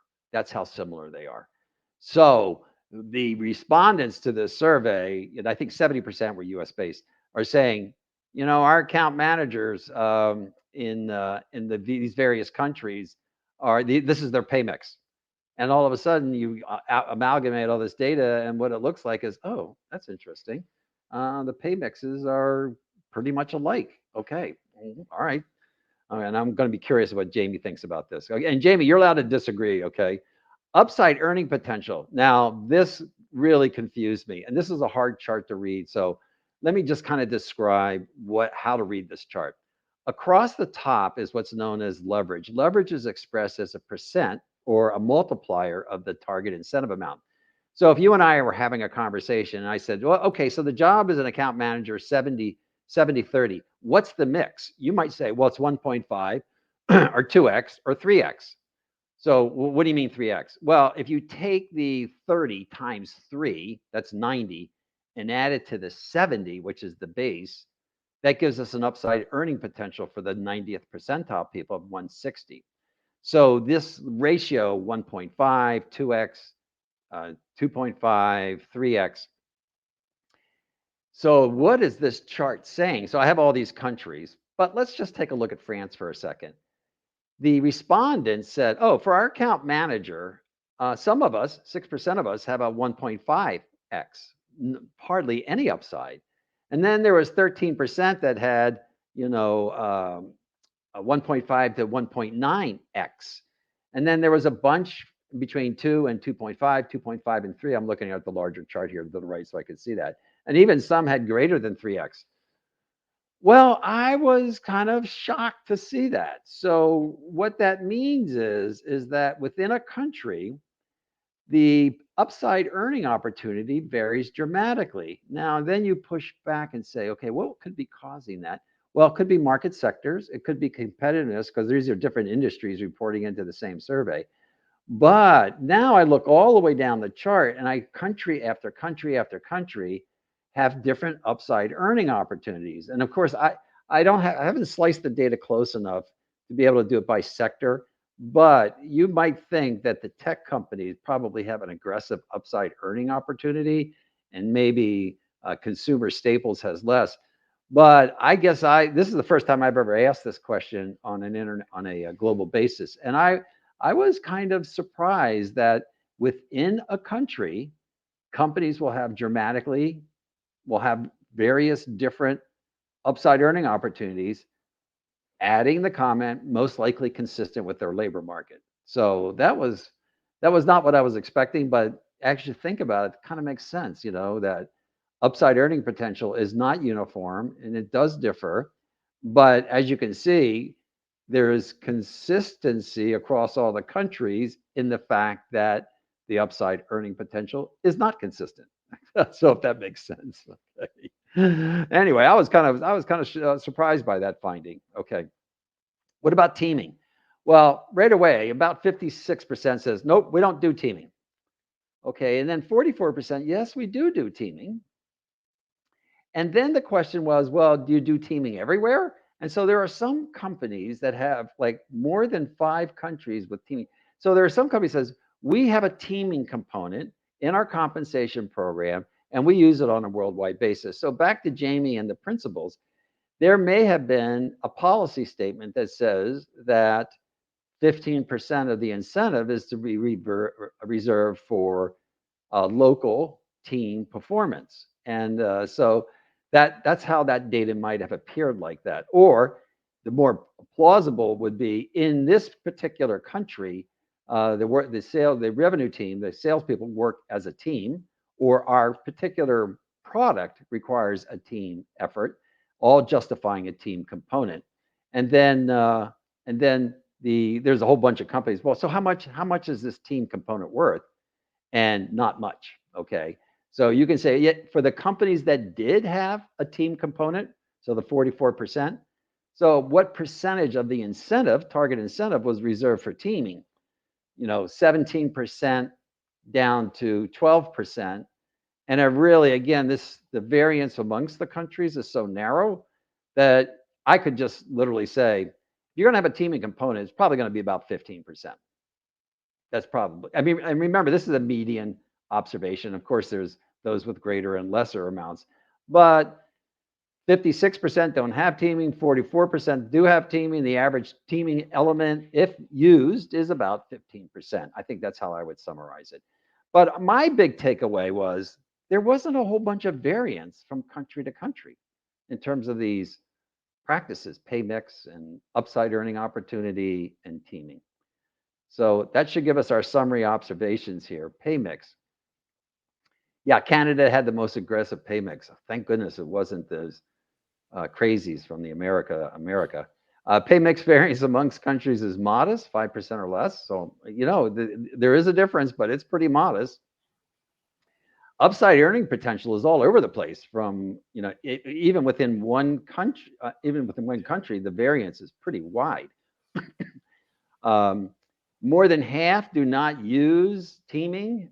And if they do use it, 17% or less. And David's kind of saying, hey, I think it's probably 15% is a good number. So Jamie, what do you think about those findings? Do you, by the way, since you're there locally in Europe, is this a function of David's bias in his survey, or is there more revealing information you can share with us? I actually, so 2 observations. One, there's a data point I would call out that wasn't in your slides, which is pay levels. Those do vary significantly country to country. Yeah. So I will put that asterisk out there is, if you look in Europe, you look at Switzerland versus, the Iberian Peninsula, whatever, you are going to see fairly significant pay differences, levels. So that is one area where we do see a lot of variance. The others, when I'm asked this question, even if I don't bring up the charts, David, my answer is there is some difference. It's not as much as you think it is. And it's certainly not as much as probably your salespeople are telling you it is. So I always recommend it's worth taking a look at some of this information, because these are things you could very easily put between guardrails rather than having to have a completely different plan in different geos from my point of view. What do you mean between guardrails? Give us an explanation of that. Yeah. So if you look at some of the data you showed around the pay mixes, for example, if we took that slide and said everybody in the account manager job globally, we'll have a pay mix between 60-40 and 70-30. We've Mhm. essentially captured all of the data that you showed in that chart. So we could comfortably say we have a principle, we have consistency in our pay mix for our account manager role between 60-40 and 70-30 without needing to say it's all 60-40 in every country. So in terms of designing principles, your recommendation, which is the Alexander Group's recommendation, is to provide, and you use the expression guardrails, which are really parameters Mhm. that would, it could be as low as, it could be as high as, but if it's outside of that, then it probably would cause, you'd have to get permission, or there would be a review of it, or you need to have an explanation why you're outside of our principles. So Mhm. as another example, like performance measures, you would have a principle that would say no more than 3, and they have to Mhm. be output measures. But you might have some additional guardrails that say if in fact it's long sales cycle, major account selling, you can use MBOs or key sales objectives and use sales progression, which is progress on getting a contract signed, as an incentive measure, which is not an output measure, it's an input measure. So you would be a fan of providing those types of guidance Mhm. when having to make some of those decisions, right? Yeah, absolutely. And what I've seen work well is dividing, as you build one of these sort of, let's call it principal models or consistency models, dividing between what is a mandate, if anything, this job Mm. must be eligible globally. Yeah, What is a recommendation? You really shouldn't have more than 3 measures. And what is just best practice? All the yeah, measures really ought to be output measures except the MBOs. And yeah, those 3 valences can be really helpful in showing the shades of gray in yeah. one of these frameworks as well. So I guess the theory about principles is we're trying not to make them rules, unbendable rules, or rules that they have to follow, but more, and I like this thing where if I'm responsible for sales compensation, I want to be enabling my business units to be able to uh, use things like this. And so rather than saying sending them out a 10-page principle document, actually conducting a workshop for the stakeholders in a particular business unit or country, and say, here are tools that you can use to help design your compensation programs on an annual basis. And by the way, most companies change their compensation programs on an annual basis. About 90% of them do some type of maybe small movement or maybe even large movement to their compensation program.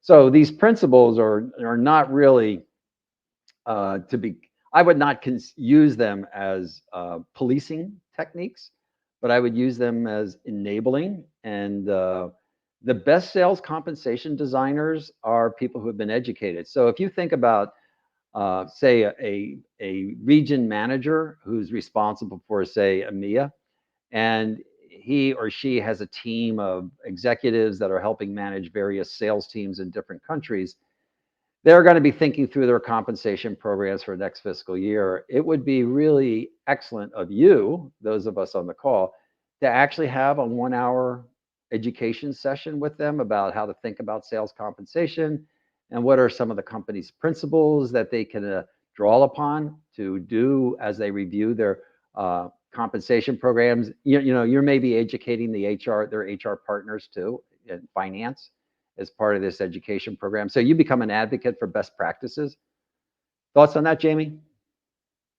Yeah, I think that's right. It becomes as much about the technical conversation about using a threshold or not as it is about the stakeholder management and bringing value to those conversations. And where we get people bought into this is a better way to think about it, that helps progress the more technical elements of the design as well.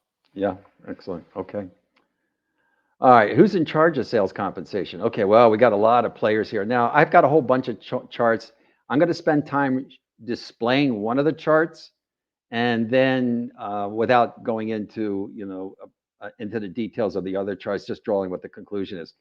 So whenever you ask the question, who's in charge of sales compensation, you have to ask the question, well, what entity are you asking about? I mean, Is it your corporate? Is it your global business unit? Is it the world region management? Is it a business unit within the world region? Is it country management? Is it all over the place? And then who's responsible? And is it HR? Is it sales management? Is it sales ops? Is it executive management, finance, and project management? So when I've asked these series of questions, who's responsible? What's the entity? And what's the function? We end up with a picture provided by the participants. And in a number of cases, we have HR, who are a lot of the people who filled out the survey, saying, oh, we're the function responsible for that. And, I have conducted other surveys which did not have the global constraint. And that's why I have a suspicion that these global HR sales compensation managers have given us a picture about how they're running sales compensation at their company. So let's take a look at a few of these. Overall program ownership. So remember our survey participants, they're saying, hey, corporate HR, corporate headquarters, the entity is responsible. But notice the population, it could be HR, it could be sales ops, it could be executive management that's managing the compensation program. Now, that second line function is a classic answer that we get. Who's in charge of sales comp? And really, somebody would say it's sales department. Yeah, but not always. Okay, so we often see that it's sales operations or it's sales management. That's actually the second blue color would be sales management. So sales management is 10.5, sales ops is 25.6. So, the sales department has a big say in overall program ownership. And then we have HR, and sometimes, the executive management team says, guess what? We want to see this thing. I want to see it. I want to put my fingerprints on it. It's going to look the way that we want it to look. So this is sort of answering the question, who does what when? So the header, and that's what you should read first. The header is the overall program ownership. What entity has it and what function? And so they're reporting back these answers here. So the next one would be annual design changes. Again, we're going to find the headquarters is because most of the people who filled out the survey are at a corporate headquarters. But then again, we have this split again. Who's responsible for the design changes? We have HR, we have sales ops, and the group that I like, project team. So if I had a bias, I would have liked to see a project team consisting of HR, sales management, sales operations, and finance, product management, doing the annual review and design of the compensation programs. And again, that's you could hear me forewarning you, 2023 is coming up. You need a process to follow to get ready for your 2023 program. And that does not mean tweaks. In other words, somebody sends you an email that says, I think we ought to change the threshold on the account manager plan. You'll create havoc as you tweak your plans. What you want to do is sit down, look at them all, see what modifications are necessary to one, two, or all of them, and then get them ready for 2023. Okay. Total target comp, no brainer. If you're in HR, you own it. Okay, so this is not a number that is allocated to somebody else. So this is one of the things that the HR compensation community owns as part of being in sales compensation, and you don't give that up because that's your job to go out and price the jobs and use the survey data, and for goodness sake, spend money and participate in surveys so that you can get the information about what's the OTE. And rightfully so, as Jamie pointed, it's got to be different if you're in Portugal, whether you're in Switzerland, and we need survey information. And a number of large survey companies provide that at the country level because those labor markets have different pricing points. Formula design. Okay, who actually does that formula? And again, we're seeing, because of the people who completed the survey, headquarters, but then it's split up. It might be an HR group, or it might be a sales ops group. It could be finance. It could be a project team. So we have a variety of people. Now, why is this starting to raise some interesting questions? You need a governance model. And that, again, Jamie will be talking about that, but we can't have this floating around. I'm not policing it and saying, well, this group should do this group should do that. We've got these various groups, HR, sales ops, sales management, finance, maybe a project team. And there are a variety of things that happen: administration, management, total target comp, annual review and design process, formula configuration, Quotas, for example, I don't think I have the quota chart here, but obviously that's not an HR never touches quotas. Okay. So, but I'm telling you that you need to have sort of a master list of all the things that are being done and who's responsible for it. So these were the annual design process. And again, we see the same players, HR, sales ops, and the project team. And then performance measures. Now, HR, what happened to you? You disappeared off the chart here. I'm looking under function again. Okay. So again, these are headquarter-based people, but the selection of the performance measures is a sales management, sales operations project team. And when I use the word project team, it's sales compensation redesign project team. Okay. And again, it has the players of sales, sales operations, finance, HR, and product management. And of course, the most important part in any sales compensation design effort is job definition, making sure those jobs are defined, and the selection of the performance measures. So those are the intersect points that a sales compensation professional will pay very, very close attention to. And our own experience as consultants is this: a lot of jobs are damaged. They have not been updated. They're blended. They're being asked to do too many things. Service responsibilities is backed up into the job. Customers become knowledgeable. There's no longer the need for high persuasion. Combining together new accounts and existing accounts they need to be separated into two separate jobs. So a lot of sales compensation problems are actually job design problems.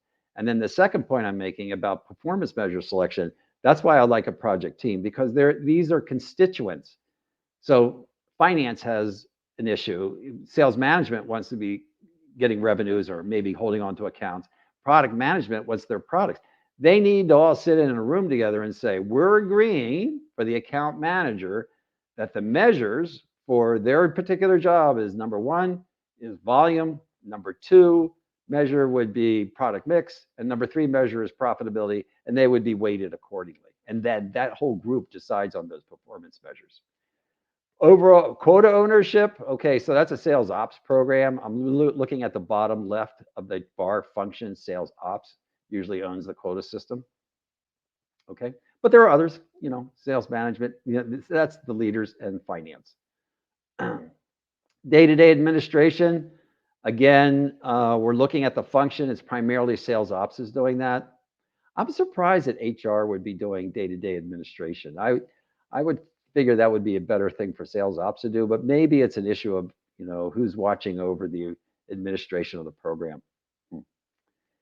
So these were the things that I've just described. And you can look, overall program ownership, the very first line always says, does it always say HR? Or no, it always says corporate HQ. And then the second line would be the most prevalent function. In many cases, it's HR, but in other cases, it's sales ops. Okay, so those were the general findings of ownership and accountability. Now, what are unique country practices? So there is a lot of things going on in this subject area, and this is why I would like you guys to participate in the survey. So there were pages and pages of reports. So I just kind of summarized it and said, look, in the European representative engagement, the four largest economies, UK, Italy, France, and Germany, yeah, we do have more work councils or trade union activity in Germany than we do in the UK. And if you're in the European theater, you're going, duh, we already know that, David, thank you. But the data is kind of confirming that, okay? And that means creating a partnership with your works council people. And I guess my theory about this is when communicating, you're committing to the money, but you're updating the mechanics to reflect the business strategy. Now, there is a whole category of required practices, and this thing is constantly changing. And I'm coming up on my break here, but I want to get a couple more points in. So there's a whole variety of things that you can and cannot do based upon a regulatory practice or some type of rulings that say, for example, you can't reduce base salaries in this country, XYZ country, or you can't change the pay mix, or you cannot change the plan formula, or you need approval by the participants or engagement by the participants. So there's a whole list of these things that are unique to each country, and it kind of is befuddling because it's changing all the time, and it's not the same all across the EU. Each country can actually have a set of their own practices. So uh, again, I would love to, and why would I present this here? Because you should inventory all these on a worldwide basis. You should take this list and say, for all the countries in Asia that you, my HR partner, is responsible for, do we have any constraints or limitations or requirements to engage the sailors on any of these changes that we want to make? Okay. The other thing, David, quickly Yep. there is people, I would just recommend keep in mind timelines here, both to work directly with employee representatives, but also to review legal documents in different countries and make sure they're all in alignment. So every time we add complexity, we add timeline to a design element. And that to me is the number one factor here. That's an excellent point. Yeah, very good point. And employee representative engagement. This was, again, the bottom line is Germany saying, and there were several levels of employee engagement. First is full partner, second is seek input and consent, third is just obtain consent, and then the fourth was informed decision. So that was the definition of engagement. And so what Jamie is saying, get ready, obviously, if you've been in this, if you're in the US, you can wrap up a redesign probably in 3 months or 2 months. But with all the various contact points and legal requirements and checking in with people, you could be into a 3, 4, or 5 month window that you're working within. Okay. Any additional comments, Jamie, before I talk a little bit about this participants? No, I think the major summary for me is looking to strike this balance between consistency and principles and the need to cater to some of the more local elements that we talked about. And to me, that comes down to these parameters or these guidelines that we talked about. Yeah. Okay, who are the participants? Let me just go on to this. So the structure, strong central corporate HQ. So you would expect that people who could answer the survey probably have to have a strong central HQ function. Here's another participant, the respondent profile. So we have the job levels in the first box, and the second box over is the function. So we have a lot of HR people completing it. And there we are, 83% were US based. And so that's really what my concern is that I'm getting this US bias in the survey results. And that's why I want to conduct the survey with folks other than US people. So you may be getting an email from me saying, please participate. And I'll make it a much more abbreviated survey, kind of matching these questions. And we'll see what non-US participants have to say about these responses. And again, the participants who responded said, oh yeah, we have a global sales comp function. And again, the logic is you can't really do the survey unless you do, because you have to be able to see everything. But then the final, silver lining on this was, but it demonstrates to you that having a global sales compensation practice is possible, and it's probably valuable. Okay. Let me see if I have any other questions here. Oh yeah, so there was about 146,000 participants, and you can imagine these were a lot of tech companies. So 25% were tech companies. You kind of envision that the Silicon Valley companies, that have these global operations. And then and the sales volume, these were relatively large companies, with large headcount. But it gave us an interesting perspective. All right, so let me close with that. And now, Jamie, can you challenge me on my potential bias in the survey and your views about that? I think so. Two observations. Blanket observation, companies headquartered in the US tend to be a little bit more centrally focused than some of my clients here. So I do think there is a little bit of a bias there in the responses we heard, things happening at the HQ. I would question that with, well, what do you mean own the program, right? Yeah. And how much is actually happening at the edges? That would be the biggest, I think, takeaway for me. That said, these are companies that are in the local markets. They responded, they have jobs there, and they are influencing the pay practices in those markets. So even if there is a slant in the survey, they are impacting what is happening in those markets from a talent and labor point of view. Yeah. So good. So thanks for your perspective. So I have the ambition. I'm hoping people on the call will participate in the survey if I can get it out. and to find out, is there a different way of looking at these same questions if you weren't sitting at the headquarters in the U.S. answering these questions? So anyway, so that closes our presentation on global. There's some questions. I know we're past our time limit, but I have 2 questions I want to answer, and both of them actually don't relate to this global survey, but I do want to answer them. Boyd asked the question: is there a certain relationship between comp and admin and sales reps? So Boyd, I surveyed this question a number of times, and I was hoping that there was a linear relationship. So if you have 100 reps, how many admin do you have? If you have 200 reps, how many admin you had? And what happened was I came up with a nonlinear relationship, and I have a formula. So if you give me a sales head count, it goes into a y equals a plus b squared formula, and you can calculate out. So if you send me, Boyd, if you send me an email requesting that those algorithms, I'll send them to you, okay? And what they're doing is they're taking a whole bunch of data points that I had and finding a nonlinear least square line through that population and creating a formula, and you can kind of then plug in, well, we have 1,000 sales reps. What's the admin head count that we need for that? Okay. You mentioned here's Emma asking, you mentioned you can use sales progression as a measure for long sales. I have this very situation. Are you able to elaborate more on this model, please?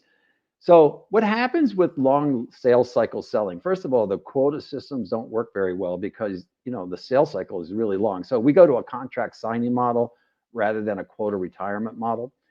But sales progression is the activities or milestones that are moving the sale to closure. And so with really large accounts that have a very long sales cycle, the account manager and his or her team can actually say, well, the process of buying is evaluation, demonstration, then they want some other, milestone, and you're going through this purchasing set of steps and interactions. We want to meet your executives, and you can actually lay out all the progression points that are associated with moving a large opportunity eventually to a signed contract. Now, what would I do? I might have a part, not much, but a part of the incentive element rewarding progression, maybe on a quarterly basis. But then once the contract is signed, I'd have a contract signing award schedule, from 0 to $1 million, here's the payment. From $1 million to $5 million, here's the payment. From $5 million to $10 million, here's the payment. Why did I do it in blocks? Because the actual volume purchase is really driven by the customer, not by the salesperson. But if I wanted to make sure they sold services and maybe some additional solutions, I might have a cross-sell index that I would reward to. But yeah, major account selling, long sales cycle, it's plausible to use progression as a small percentage of the incentive component, 15 or 20%. That's measuring real activities that are happening with the customer that's eventually maybe leading up to a sale. Okay. Well, thank you for those questions, and thanks for joining us for these sessions so far. So we're going to take a momentary break, and that will take us up to the top of the hour. And then at 3 o'clock, we want to hear questions, and it can be about anything. Okay, so we will have what's called an open mic, but what it is you're free to enter any questions in the comment. Take your time, formulate your question, and Jamie and I will be here to answer them as we go along. Then, and again, you're on break, and we'd like you to join us for the open mic, but if you have to do something else, we got that too. But please come back at 3:30 when we're going to be talking about quotas, and also at 4:15 on governance. Now is a good time to go visit our sponsors. And remember, you're visiting sponsors to be educated. And so maybe they have a pitch or something they want to share with you, but you want to have them say, well, how does it work? And if they're man booth, or learn who they are. And so one of your professional responsibilities is to have a working knowledge of particularly these administration products, or people that can help you, for example, like Open Symmetry, to help you select the right type of package, SPM package. Okay. So we're on official break. Me and Jamie are going to chat along here. And by the way, if you want to submit a question anytime you want, you can. So, Jamie, let's you and I chat. Anybody who drops a question in, we'll answer it. So, what are your thoughts about conducting such a survey with just non-U.S. participants? Do you think would we see much of a different result, do you think? Yeah, again, I think the trends will be similar, David. I think the scope of centralization will come down. Hypothetically, hypothesis here, and then I think there will be a little bit more noise in the data where things like pay mix will show us a bit more variance, but I don't think it'll be diametrically opposed to what we've seen in the survey so far. Interesting.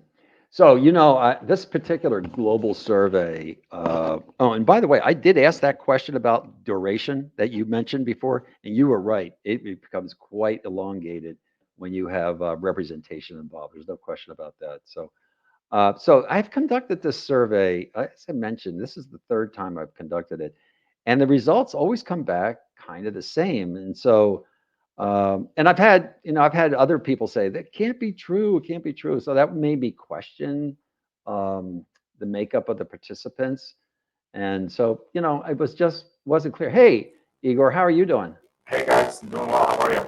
Okay, well, we have Michael work with you because your audio is completely garbled.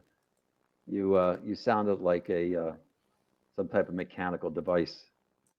So you want to check your audio again? Go ahead, say something. Let's hear it. Okay, he's still working on it. How's that? That's better. There we better. go. Yeah. Sorry about that. It's a different platform. Good to be here. Yeah, good to be here. So I don't know if you were around, but we were talking about these global practices. Yeah. And do you have some views about it yourself? I know you've worked a lot of international or global projects yourself. Yeah, I mean, my take is that I like the idea of global consistency with flexibility to meet local market needs, right? And then I think what's really puzzling is how often people think that they need to have big differences, but then you share things like the pay mix slide that you did with folks, and we end up arguing or debating over percentage points, right? Yeah. 61-39 pay mix versus 65-35, right? And at the end of the day, it's really nuanced. Yeah. So this idea of maybe doing this survey. By the way, if you're still on the line here and haven't stepped off to do something personal, you put a comment in. Can you give us some suggestions if you think we should redo the survey with non-US only participants? So if you have a good chance, I would go over there to the comment section and kind of share your view about that subject. We really appreciate. I feel like a YouTube video. And if you can make a comment, please add it. Click on the ring button. Oh gosh. All right. The other. Jamie, can you kind of give us a feel for what's going on in the UK from an economic recession, inflation point of view? We're getting reports that the inflation's off the charts, but there's also a potential recession in the work. Yeah, I mean, I'll, for what it's worth, get the crystal ball out here a little bit, David. The interesting thing that's happened in the last 24, 48 hours actually is a new prime minister has come in and has on, I think, day one, promised relief for consumers on the energy price side. And immediately all the big banks and the Bank of England and everybody starts revising their inflation forecasts and starts bringing them down, right? Which obviously has an impact on what people are talking about from a recessionary point of view. And I think what maybe has gotten lost a little bit is for purely political reasons that I won't comment on because I'm frankly not qualified to. The UK government hasn't been in a spot to respond to some of the things that have been happening in the energy markets and from a cost of living point of view until very recently. So, I think there will be a little bit of settling out here as people figure out what government policy is going to be and how that's going to impact both the business and the consumer side of the economy. Is this potential stagflation? You'll have inflation with a recession, or is... I mean, Unemployment is still relatively low. In fact, it's Oh, quite okay. low. Oh. So again, I think the question here is what's going to happen from a government policy point of view. That's not entirely clear yet. And I think what I'm hearing from my clients is it's a little bit of a wait and see game, frankly, Yeah. to see what the government's going to do. So it may be that we will not have immediate pressure on our pay levels of our salespeople. We're not at that yet of a cliffhanger or a recessionary spike or something like that. No, I mean, there's been the wage inflation happening, here across the board, like it's been happening in other places. But I don't know enough, and I think the market doesn't know enough. If you look at what the FTSE's doing and whatnot, the market doesn't know enough in the last 48 hours to have priced everything in yet. So I got a report recently from World at Work, the compensation association here in the U.S., that said that wage inflation, or what's called salary budgets, have jumped to 4.1%. Now that data, which I've been watching for years and years and years, has run at about 3%, and now it's jumped to 4.1%. So is there, let me start with Igor. Are you seeing your clients asking you about, should we be doing a merit increase mid-year, or is there any pressure yet? Another survey I did said that there was a lot of open sales positions, which would be putting pressure on starting salaries. Well, what are you seeing primarily with your U.S. clients? Yeah, I'm not seeing too much in that arena, David. I am seeing folks evaluate their plans more frequently, and then certainly looking into pay level data. Okay, so organizations out there that will collect that from many different participants. The thing that's interesting is they're looking to sort of recalibrate, but what we're seeing on through client work is those things are actually lagging in terms of what's happening in the market, right? So when they're collecting that information, it's reflective of what happened maybe a year ago, and things are just moving too fast. So they're having to rely on some of the things that you laid out earlier, which is our principles and philosophies of where do we put ourselves in the market, right? Yeah. Versus having the data to be reliant on. Yeah, all the survey data has got to be 12 to 18 months old by now.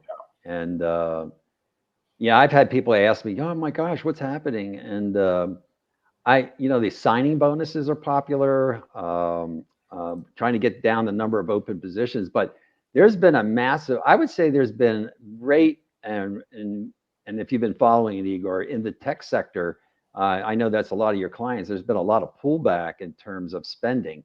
Have you seen that with your clients too?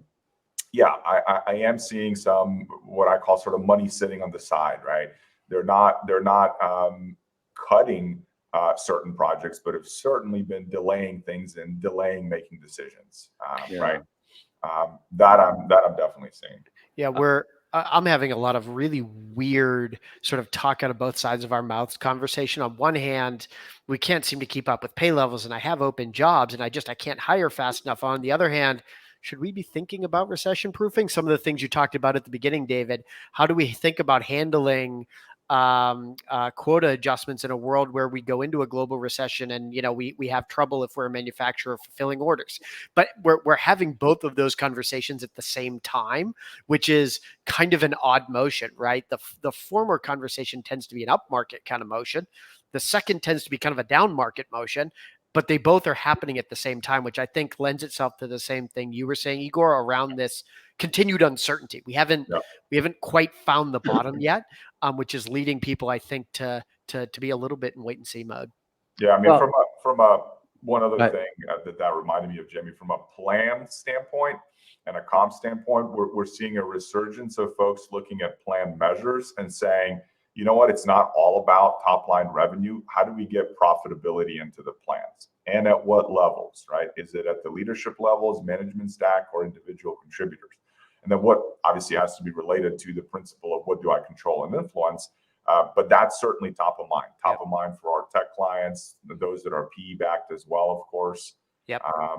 And so I'm seeing that a lot more frequently than we have in the past.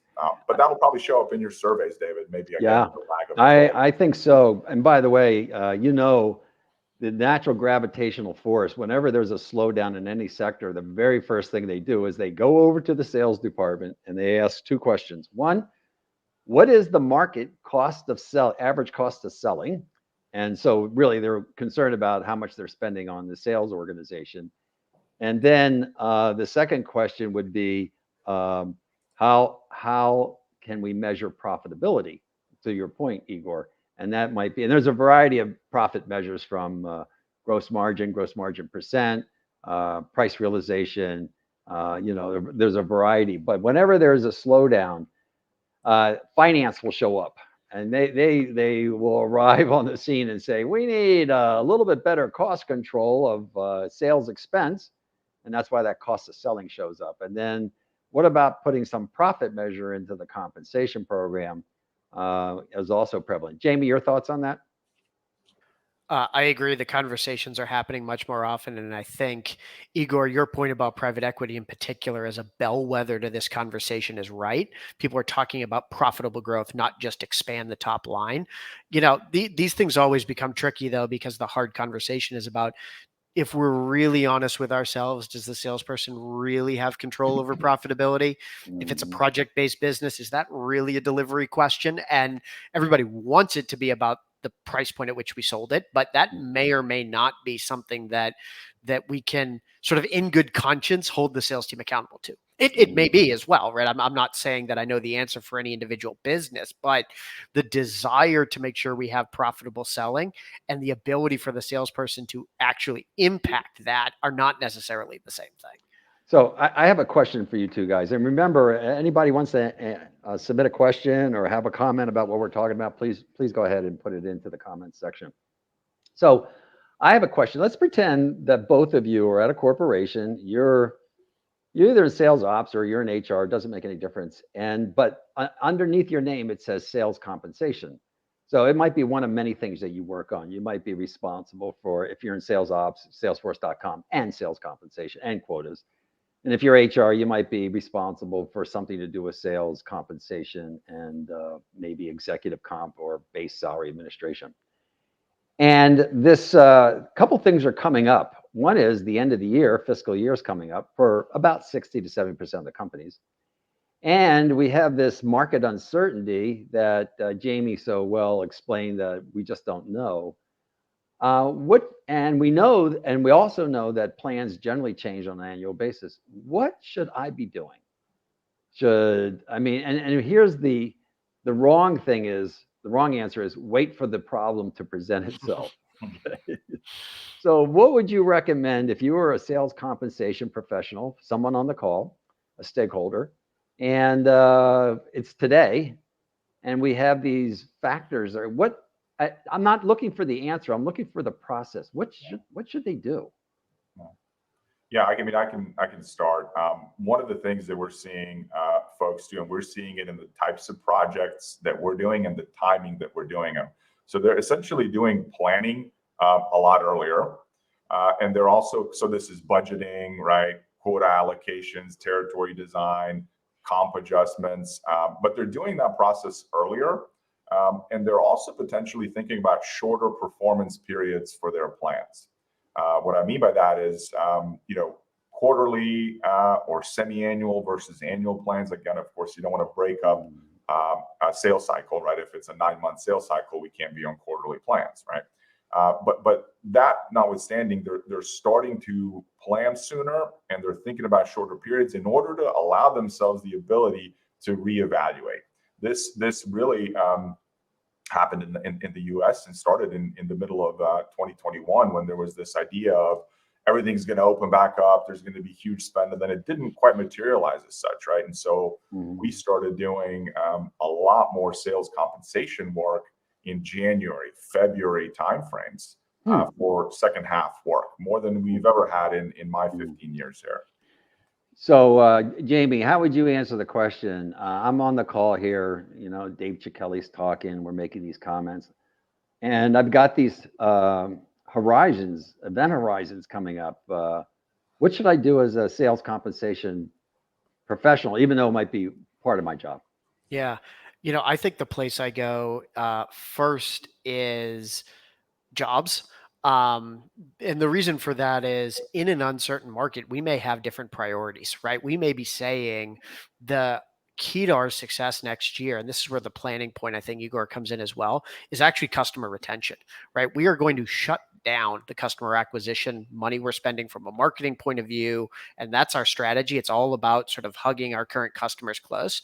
If that's true, do we need to make changes in the focus of our account managers, as an example, right? So to me, it's if there's an upstream shift in focus because people are recession proofing or they're thinking about risk, how does that impact what I need or the company needs our salespeople to go do differently Monday morning? And then how do I pull that through in the plan design?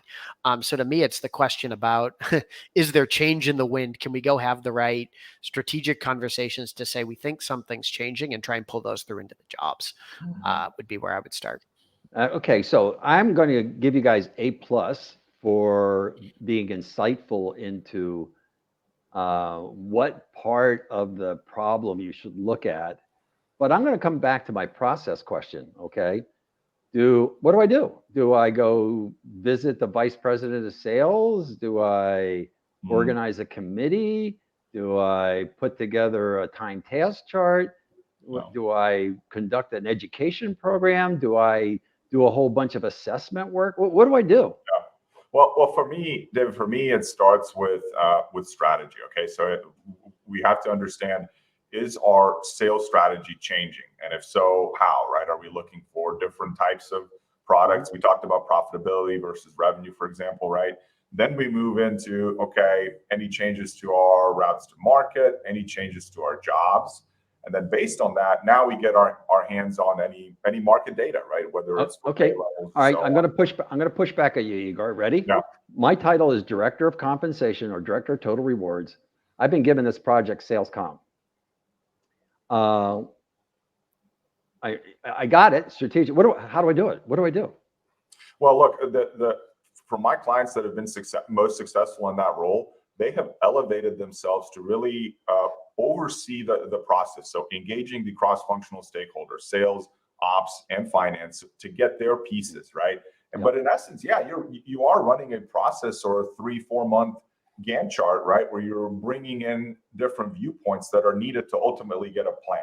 Because plan is the alignment tool. So I'm going to need sales for the strategy.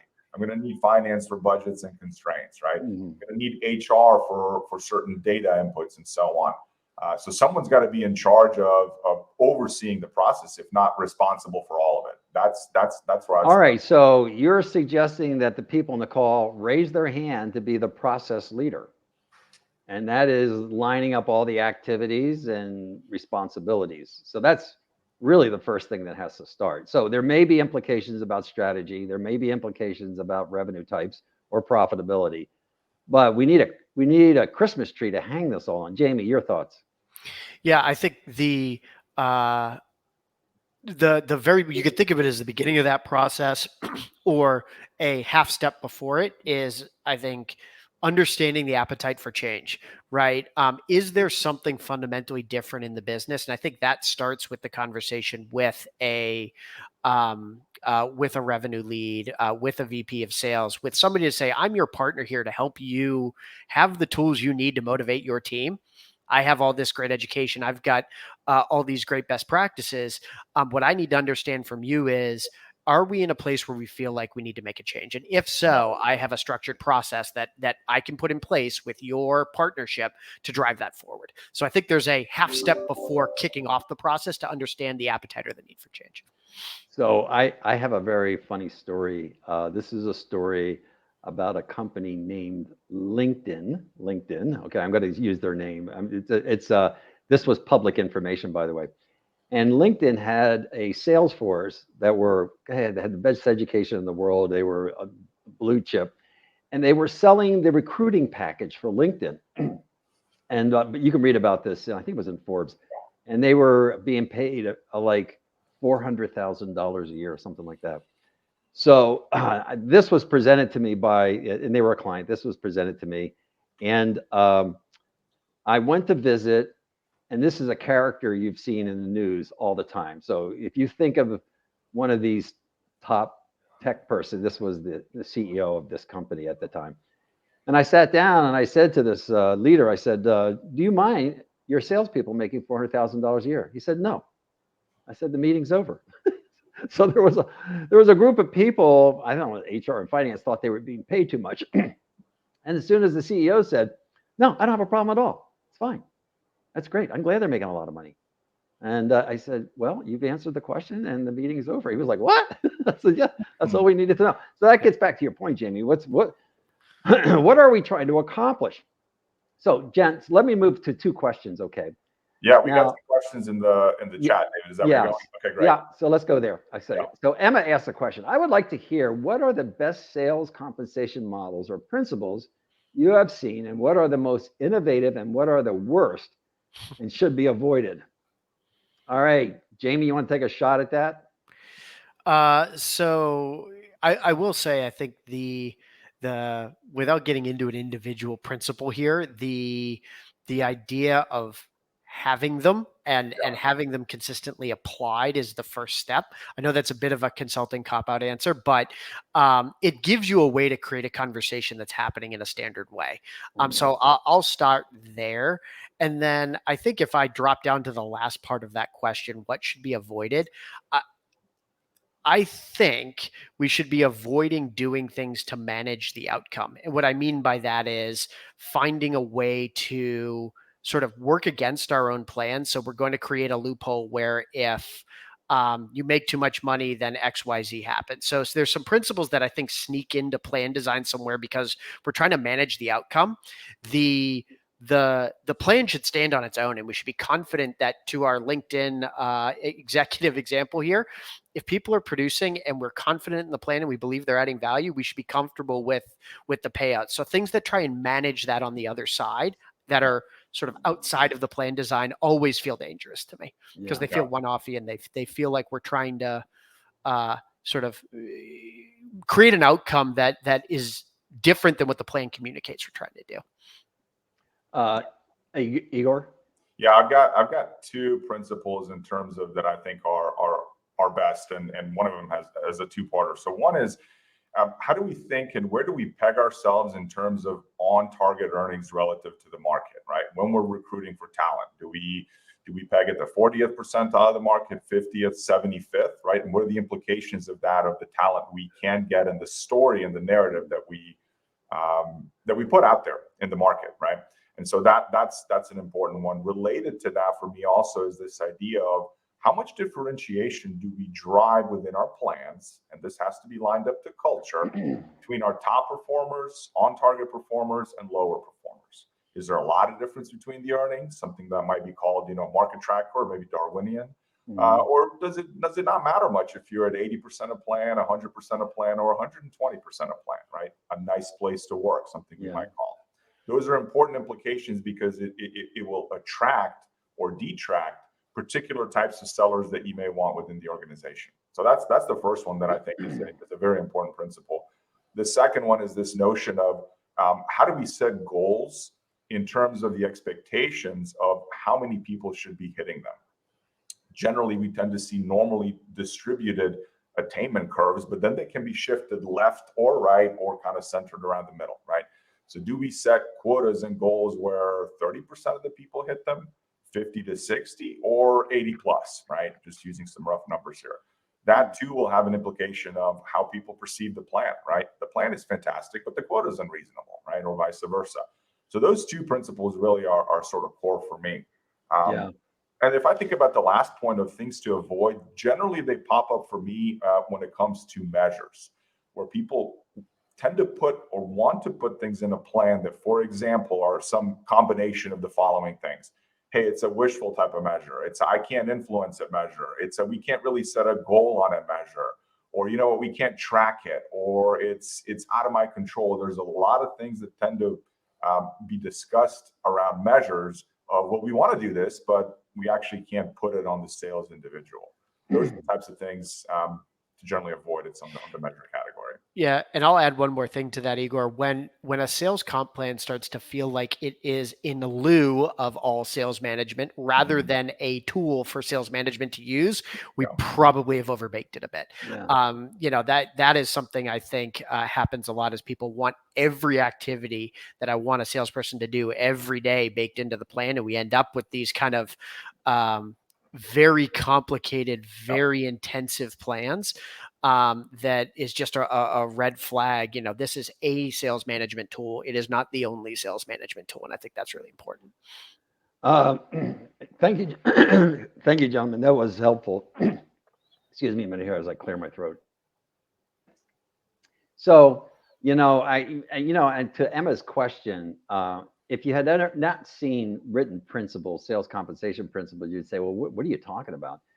So the principles that we use, and so we have a default set of principles that we use, and then companies adjust them. But there are rules like eligibility. Only those influencing customers can be eligible for sales comp.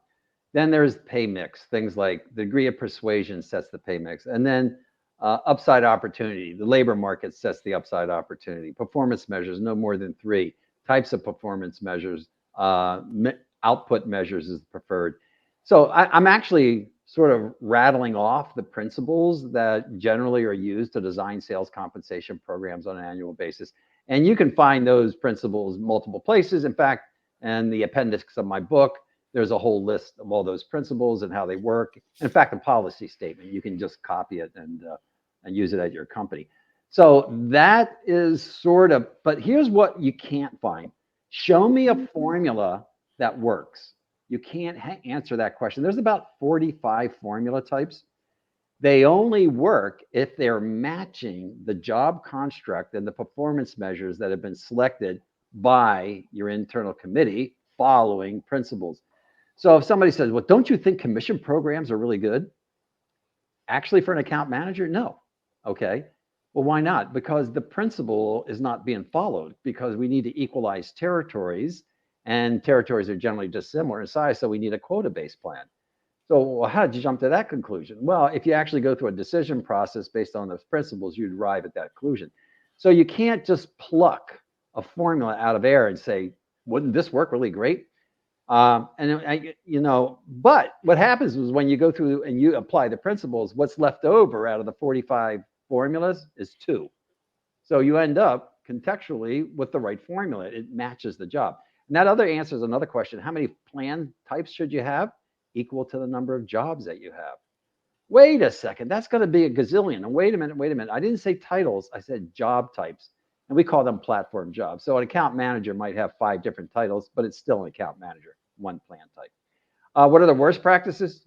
I'm totally agreeing with Igor here. Too many measures, too many wrong measures, overcrowded, and just overloaded comp program. We have one more question I want to ask here, and let's bring this up. What is your view? And this is a little bit of a technical question. Guys are going to need help with this one. What is your view on clawback rules? What are the best practices on clawback context while dividing annual quota to quarterly cycle and calculating payout using cumulative principle, year to date? At the end of the year, sales rep performed below threshold. However, some quarters, he or she performs above threshold, thus earning more. So they basically owe the company money back at the end of the year. Yeah. What are you guys going to do? Yeah, so I got a couple of views on this. My experience is that most often organizations publish some type of clawback rule, but then are hesitant to actually enact it, right? So then think about whether we want something like that written if we're not going to act on it, because everybody sees it and gets anxious about it, but we actually don't in practice end up doing anything about it. So that's sort of step one. In order to protect against that, and this absolutely happens when people are pushing or pulling deals and kind of can really accelerate within one quarter or not in the next, is I've seen organizations either tamper down acceleration on a quarterly basis or provide no acceleration on a quarterly basis, meaning linear payment.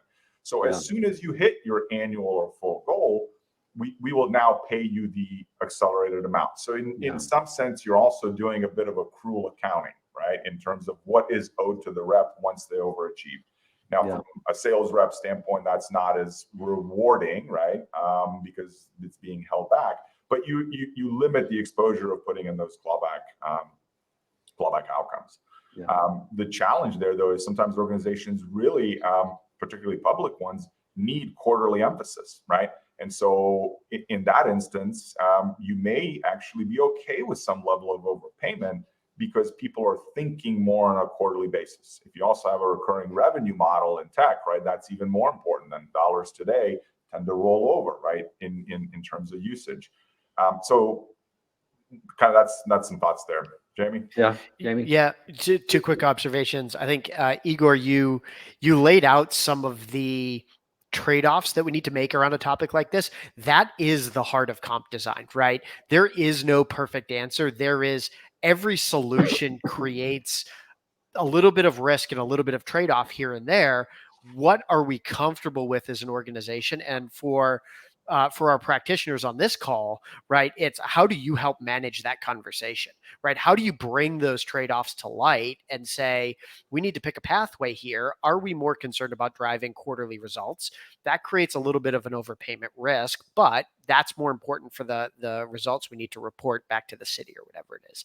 The second observation I'll make about clawbacks in particular is I think there's a difference between the formula clawback that was asked in the question, which is about the way we're doing the math, and the bad paper conversation, David, that you had at the beginning about a deal gets canceled. Yeah. And we need to separate those two things out, and figure out a separate way to deal with them. All right. So, Jamie, I'm totally agreeing with you on this. So the situation that's being described, that is at the end of the year because of some unusual spike mid-quarter, one of the quarters, Igor saying, for God's sake, you probably should just let it slide. And which I think is the kind of the right answer. But you also suggested maybe you bring that accelerator down a little bit so you don't end up with those mega payments. And by the way, it's frequently, sometimes a mega order will cause that to happen. That's why I believe you should have a separate mega order and just those potential blowout payments. But to Jamie's point, you definitely need clawbacks when you have canceled orders. And so even though you've paid on the bookings and maybe the second half is going to be paid on payment, if we don't get paid and the order is canceled, we have to claw back that. So clawbacks were really designed for that, not for quirks and cumulative year-to-date payment schedules. And it's probably a small percentage of people that would do that. I would look at trying to smooth out that incentive ramp on the quarterly basis. And then, and I think I'm going to favor Igor's position, is that sort of forgive that clawback.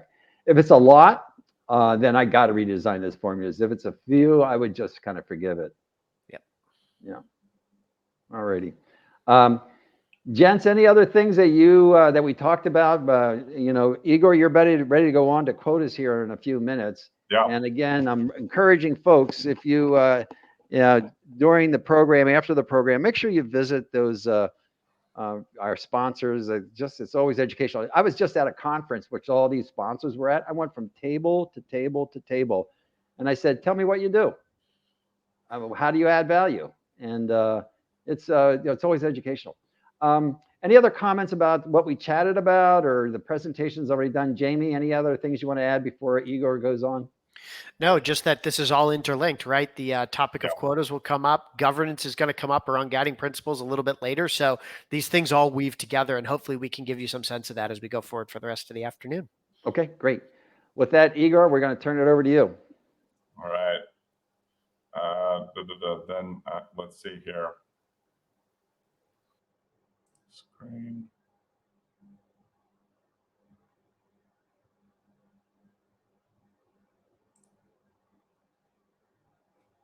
All right, just a second, guys.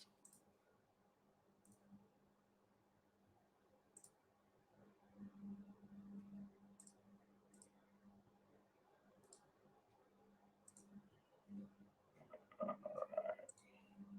Window. All right. Let me know if we're seeing the presentation. Should be in presentation mode.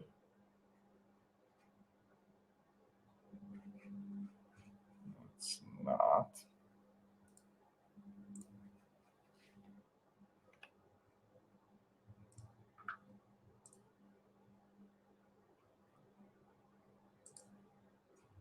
not sure why. Are you guys seeing it in presentation mode or no?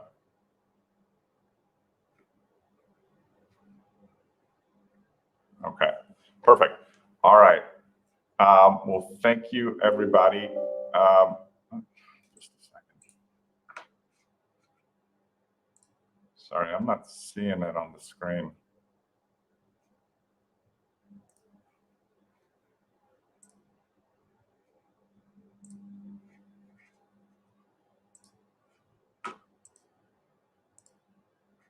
All right.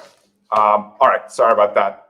Just through multiple platforms. Hopefully, we're rolling well here. All right. So our session here is going to be around why quotas matter and the role of sales quotas in compensation. And they're, as Jamie mentioned just a while ago, they're very much linked. And a lot of times people talk between both of them at the same time when we think about plan design, when we think about evaluating the programs, when we think about how well the program itself is working. Okay, so we're going to reserve some time at the end for questions. Usually, this is a topic that folks have a lot of passion about because it's, again, very much linked to how do I tie my strategy of the plan along with my quota. So we'll start with a couple of things. Igor, just to let you know, you are still in multi. We can see all your slides and PowerPoint, so you'll just need to go into full screen mode. Yeah, I am. I'm not sure why that's not working. So if you go down to that one there, yeah. How are we now? No, we're still in your. And now? No, we're still there. You might want to close PowerPoint down, come back in again. All right. Sorry about that.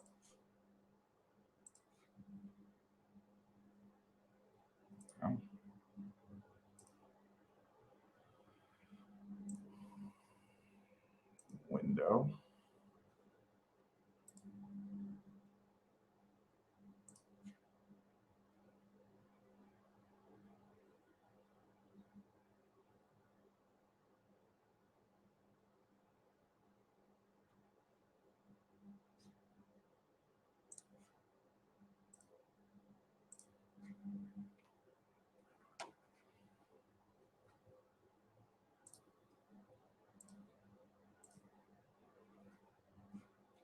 And now?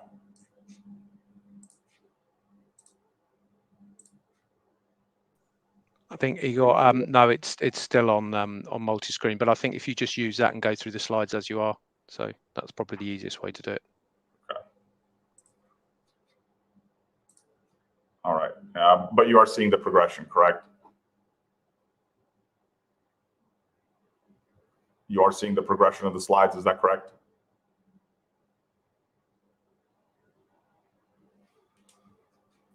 Yes, you just need to move on now. Okay, perfect. All right.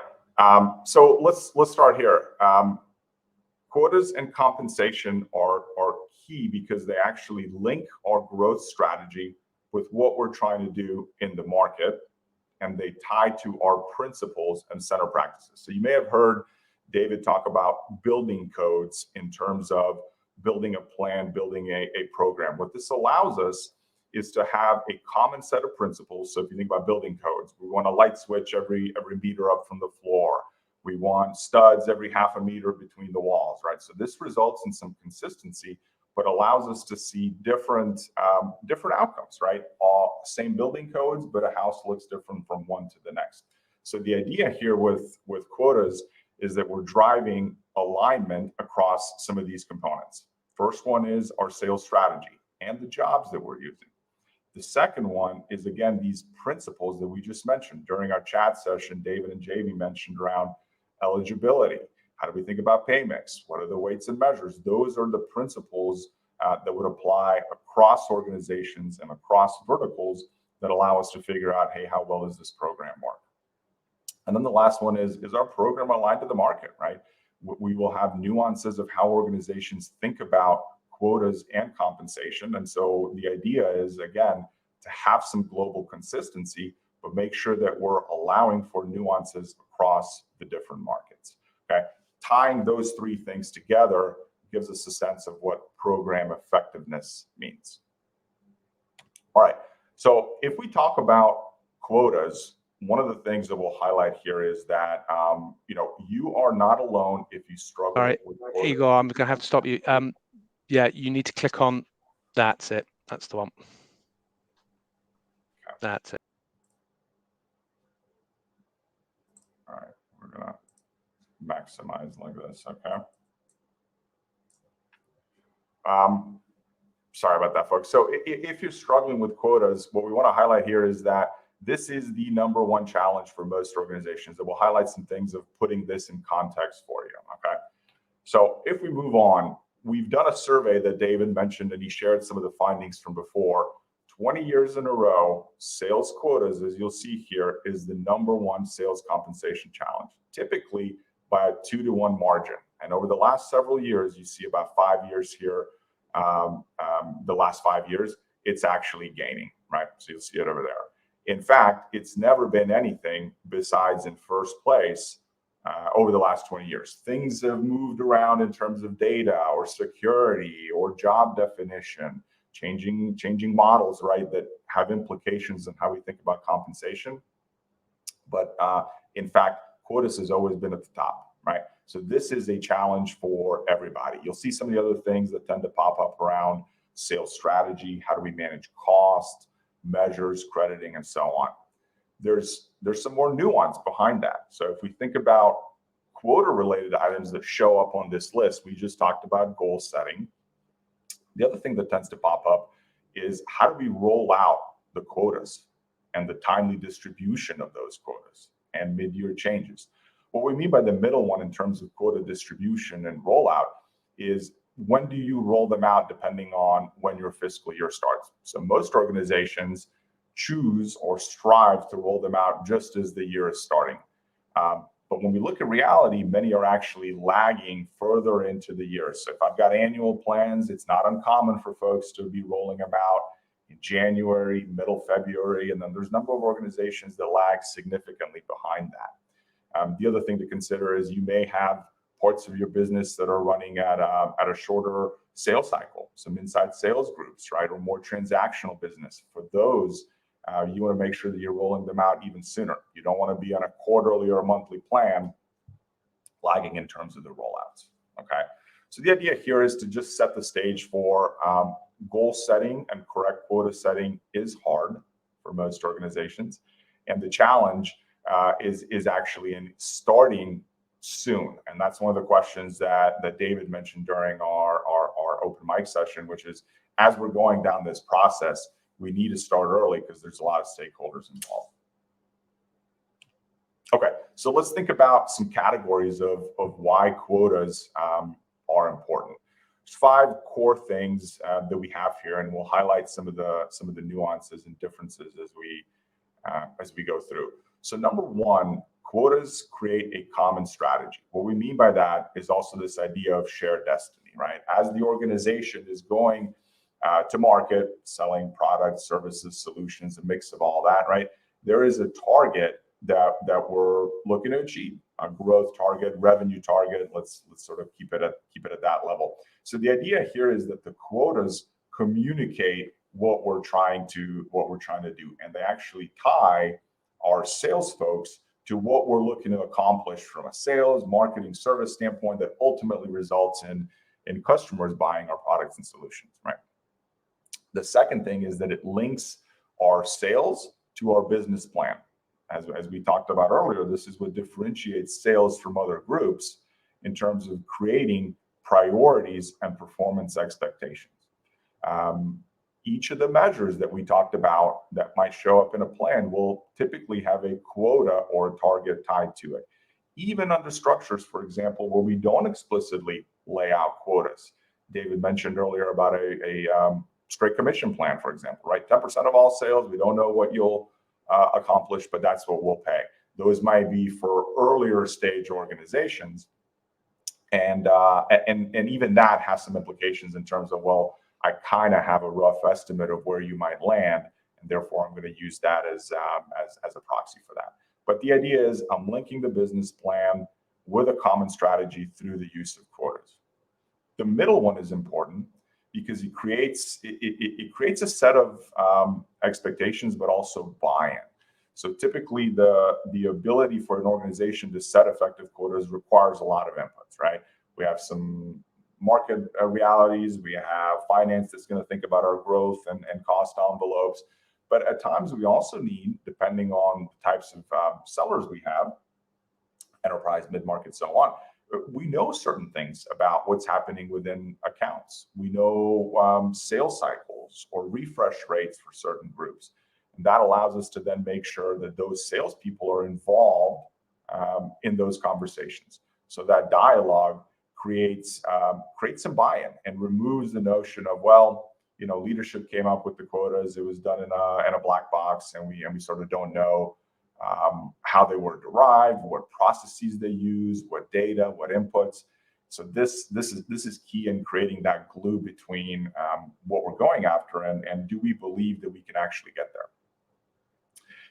The fourth point is actually a motivational point. I mentioned earlier during the Q&A that, you know, how aggressively we set goals and expectations can be a big motivator or demotivator to the sales force. So if I'm going to pay through a compensation structure for achieving or overachieving those quotas, I have to, as a seller, have faith and belief that, hey, I can achieve those, I can overachieve those, and you know, many of us can within the organization, and that is certainly a big motivator in terms of providing that, you know, pay for performance and risk and reward type structure. And then lastly, quotas are important because it allows us to differentiate performers. We talked about philosophies of how do we set goals and targets, and how do we have expectations of which folks should or should not be able to hit those targets. So we want to be able to create a structure where we differentiate incentive payments for those that are at target, 50 to 60% to target, 120, 30, or so on. So by the use of quotas, we set expectations and then reward for people that are meeting or achieving those expectations. So that, again, ties to the motivational aspect and linking to the sales strategy. So we'll unpack some of these of how do you think about these principles to help you as you lay out your programs. We do also want to mention a few things of, well, why do people get it wrong? What are some of the things that they do that are not sound quota setting practices? Number one is it becomes a top-down approach, right? Which is, hey, we get a number from senior leadership, and that's it, with no massaging from other functional groups, no input from sales, from operations folks, and it's very much an authoritarian type structure. That typically doesn't work very well. What also doesn't work is, hey, let's just take last year's performance and add 10%, add 20%, whatever the growth factor that we're looking for. Particularly poor strategy that is that if we had a really good year or if we had a really poor year, right? We need more nuanced way of thinking about those goals and quotas. The other thing that the folks tend to get it wrong is they start late.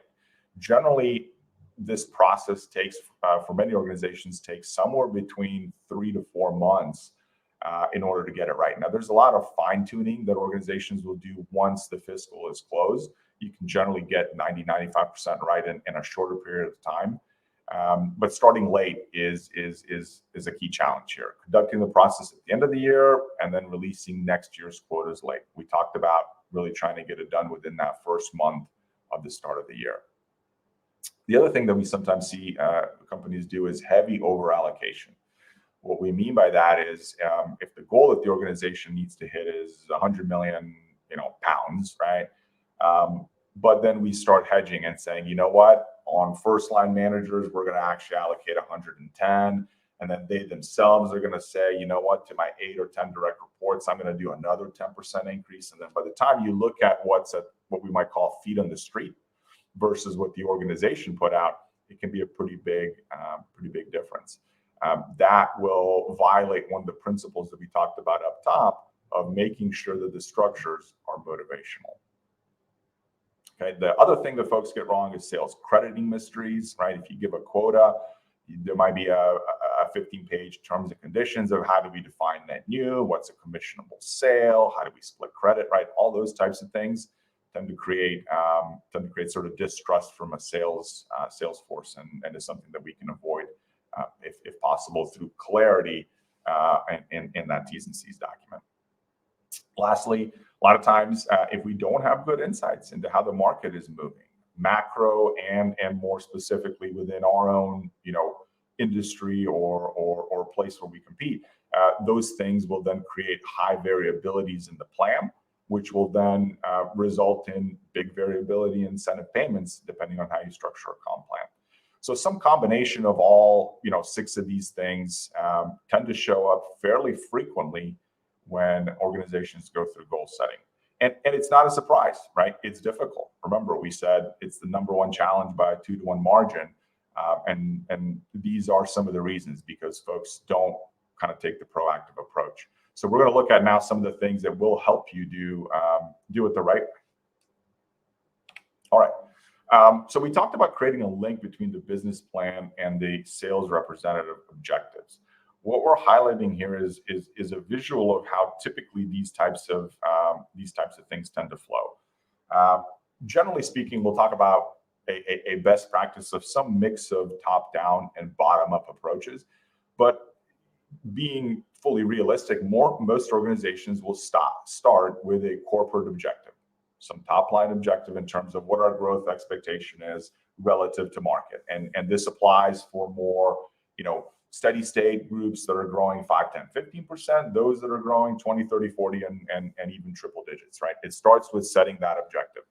But then we go through a series of stress tests, if you will, to make sure that can we meet this, I used an example before, 100 million pounds, right? How does that split up across our business units? How does that split up further across the territories? And is that what we would call a best practice of stretch but achievable goals once they end up at the feet on the street or at the reps level that you see here? That has to be rooted in reality in terms of market opportunity. And then generally you'll see that there's this feedback loop between the reps and the territory and the business units to refine that number. And a lot of times that process might look something like, if we take the business unit all the way on the left, well, look, they might get 50 million out of that 100 million. And within that leadership team, within that stack, they actually have the liberty to figure out how to fine tune across the territories, across the reps, ultimately adding up to the 50. But it's not just, hey, let's apply the same number to everybody. That typically then allows for us to refine the quotas and stick to the principles of stretch but achievable, right? We don't want to make it too easy on some and too difficult on others, because that creates loss of hope. And then we are again violating the principle of creating a motivational structure. You might actually be doing the opposite. Okay. So we talked about some approaches of what tends to work. There are pros and cons to all of these, right? Some of the pros of a top-down is, look, it's fairly straightforward, right? We might need to do something like this if we're more in early stage phase 1 startup type mode, and we either have equitable, stable, or unpredictable markets, right? Meaning we don't know how much opportunity is out there, but we know it's boundless, right? We're in heavy growth mode, 50% year-over-year growth. You might be able to go with a fairly simple, basic top-down goal-setting approach, with also then a simple, basic comp plan that supports that. 10% of all sales, 5% of all sales. You get to choose your cost envelope there, of course, right? Cons are, well, this approach might not be all that realistic. You're not going to have as much field support and buy-in as if we do something else. The middle one is a bottom-up. I'll caution us that this type of approach where you're looking for field input or direct sales rep or first-line manager input, that tends to be more for folks that might have titles like key account manager, national or regional account manager, or country managers, right? Folks that are working with a smaller set of accounts and intimately know what's happening within those accounts. What we don't want is field input from an inbound inside sales individual who's average talk time is 3 minutes, right? And they're cranking through that every hour, 8 hours a day. You don't really need to know what's happening from their perspective within their sets of accounts.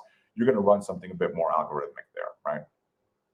And the other con of this type of structure is that it tends to create a gap that we then need to reconcile. So most organizations end up doing some combination of top-down and bottom-up, with more deference to a bottom-up approach as you think about your higher tiers within the organization, those maybe being enterprise, top tier, mid-market, or commercial, or something like that.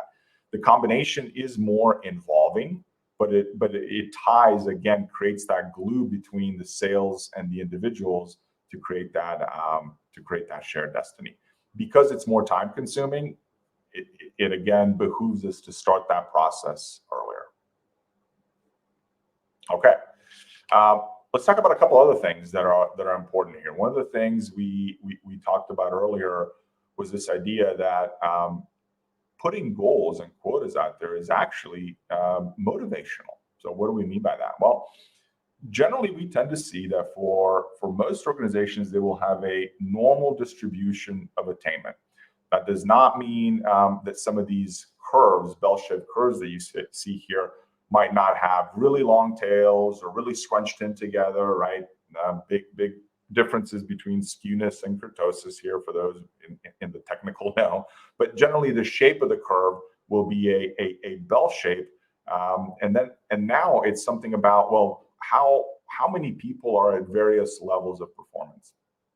So what we would generally call for in terms of best practices, let's start at the top. We should aim for setting goals. If I have 100 individuals, let's use easy math here. I should be setting goals and quotas to where about 50 to 60%, 50 to 60 individuals, right, should be at target or higher. I also want to think about if I have concepts within my plan of excellence, which is where you provide that market competitive multiple that David talked about earlier, I should probably set and align my plans to where about top 10% of my folks hit that level. That will vary based on your organization, your business, and natural variability of growth that you have.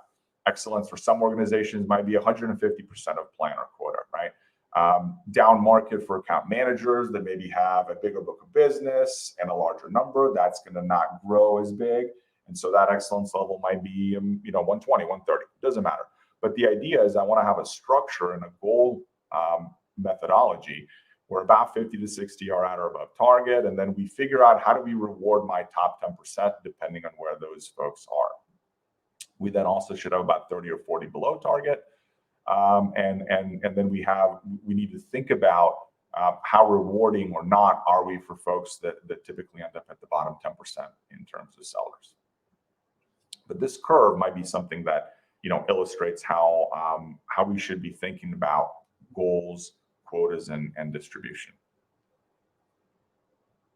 Okay, one of the things also that we need to be realistic about is we have different stakeholders within our organizations, and they have a vastly different view in terms of how they think about quotas and the difficulty of those quotas. Okay.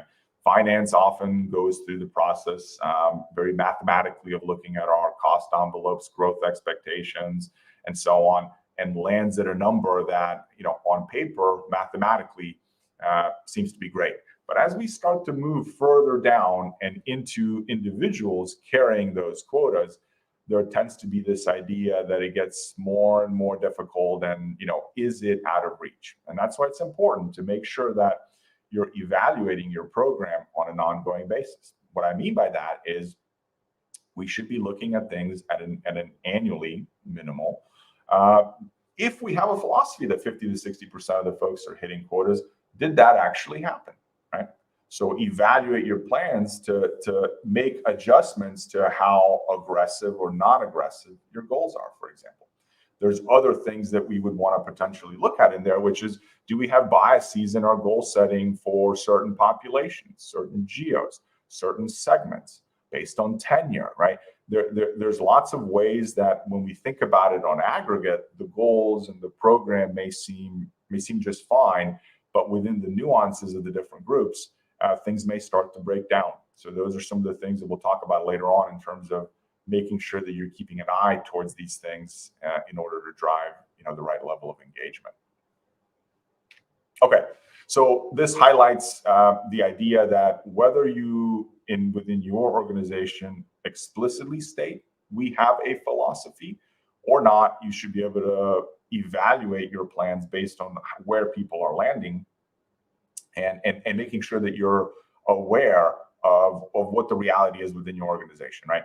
How will you know when this becomes a problem? If you're all the way on the left, right, you're going to start to see higher levels of attrition, higher levels of folks that are disengaging. You might you might start to see base salaries be the biggest cost, and variable incentive a smaller factor, and so on. On the everybody wins side, you're going to start to have some folks in finance talk about comp cost of sales, variable incentive relative to target, percent of variable relative to budget attainment. And so under each of those two scenarios, you're likely to hear different stakeholders within your organization talk about aspects of the plan that will show up if we're not somewhere into the middle category of, hey, it's stretched but achievable, and we feel pretty comfortable about who we're reporting. All right. Couple of things that we can talk about morale within the organization of either side of those two categories. If we go too low, we're going to have a couple of different things here, right? Performance and payout are falsely high. So meaning we are overpaying for the level of attainment that we're getting out of those organizations, or out of those sellers, excuse me. For most organizations, you can generally look at what is the average quota that some of these sellers should be carrying. So, for example, in tech, it's about $1 million ACV that you might be getting out of any one particular seller, right? So if we're paying a lot more and the quotas are a lot lower, your cost of sales will be higher, right? And so this is the instance where you might have folks from finance talk about, the numbers don't tend to work. You might also have large, high growth territories that are underpenetrated, right? Your growth opportunities won't be maximized, and your cost of sales, again, will be misaligned to, your corporate performance. If we look at the too high side of the equation, you're going to have most folks that are not achieving those. Performance are falsely low relative to what it should be. You might have to actually, reset the program. Morale is going to be potentially low, and turnover may be high, right? So each of those has implications that result in suboptimal outcomes from managing your quota program. Let's talk about some allocation approaches. And to what David mentioned earlier, a lot of times if we have philosophies and principles of how we do things, we may change the mechanics of the plan. We may change the allocation approach as the organization grows and matures, or as we change the job. So for example, the first approach, they're equal quotas, right? You might just be a smaller, more startup organization. You have a handful of sellers. You're dividing your geography into, districts, geos, sub territories, states, right? But there's so much potential opportunity there. There's really no need to differentiate at that point. The other side of the equation is we may also know so much about a particular set of accounts and things within your territory and we have historical data to know that, hey, we've created these territories to have 1.5 million each within it, 2 million, or so on. And so you can be on both sides of the equation in terms of we don't know a lot, but there's a lot of opportunity, or we have great historical data and we can fine tune them to be equal. So that's one of the first approaches. The other is, hey, look, I'm going to apply the same growth rate to historical performance to increase the quota, and off we go. The third one is where we assign quotas based on these factors here. There may be others, but sales potential, expectations, seller's capability, what's happening within a particular market, and opportunity that that might present itself. So explicitly, most organizations will have some version of these three approaches. All right. So one of the things we want to highlight here, what's important is tying this notion of opportunity to the quota itself. So what are we looking at here? You have 22 reps laid out here on the x-axis, sales representative. On the y, you will notice their quota, right? So the orange first dot is rep number 1 and about $4.5 million worth of quota. We're highlighting a couple of different pairs. So let's look at the first orange pair, okay? 2 different reps with same quotas, same potential, which is the size of the bubble, but vastly different quotas. Why is that important? Well, we can probably suspect that one will have a lot easier time hitting their goal than the other. That's also visually shown with the green examples here, right? Where we have roughly the same quotas across these individuals, but the potential is drastically different between each of those, right? 126 million in one, 19 in the other. The idea here is that we need to be aware of that because each of these reps will have a bigger or lower opportunity to hit their quotas and overachieve and earn their incentive dollars, depending on the opportunity or the approach that we take. So it's not just about the number itself, but any information that we know in terms of the potential that those individuals have within their plans. And then you can look at across some of the others as well, right? So the idea here also that we'll want to talk about is you may have to move into different types of compensation structures based on the size of the quota, and we may need to introduce this concept of quota bands, which is, hey, do I have a plan that works for my folks that are 5 million or less, and then I have 5 to 10, and then some of the larger quota carriers. The idea behind that is to make sure that the plan mechanics provide, again, market competitive earnings and overachievement earnings relative to the size of the quota. Also, doesn't discourage folks from growing their territories, making sure that regardless of the size of your book of business or your quota, we recognize it may be more difficult to overachieve on the big one, and therefore we want to reward for that. Okay. So one of the things that we talk about here, we wanted to illustrate this, is this notion of stretch goals and tying them to the opportunity within each of the groups. So if we look at 2 representatives here in 2021, they both landed at 2 million. This company might take the approach that I mentioned earlier. Great, we're going to apply 20% growth to each of those. Now our quota is 2.4 million, okay, for each of them. Then we look at the 2020 results. So John landed at 2.6, Jane landed at 2 on a 2.4 goal. Their attainment levels are 110 and 83 respectively. So the question then becomes, well, who's the better rep in this scenario? And this was a build, but let's see if we can kill it over here. And the question is pretty easy to answer that based on just what we're seeing on the screen. But what if we knew or could approximate territory potential here, right? Would that change our answer? And the answer would be, yeah, it probably should. So if we knew, for example, that the territory potential in John's was 10 million and Jane's was 2.5, then their quota as a percent of the potential is drastically different, right? So the idea here is that this needs to be part of the calculus in terms of thinking about the plans and making sure that the comp plan rewards relative to the effort. So it's not just about, well, 2.64 is bigger than 2, sure, but how does that relate to what's within that territory? This principle often applies that you want to make sure you have a structure where you allow folks to sit in different parts of the country, different parts of a geography, and really be goaled based on the expectations of what's within their patch, what's within their control, not a standard number across the board, because then that, again, will create a scenario here where if we don't know certain information, we might think John is a better performer here, right, versus Jane, but that may actually not be the case. Okay.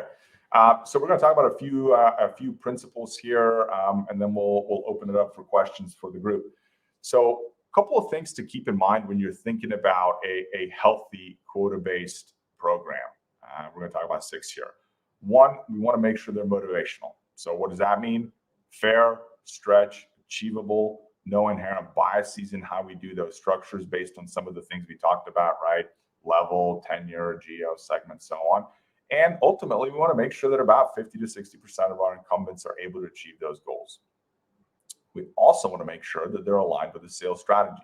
Quotas and comp are alignment programs, alignment tools, aligning to the job, which aligns to the routes to market, which aligns to the process, which aligns to our sales strategy.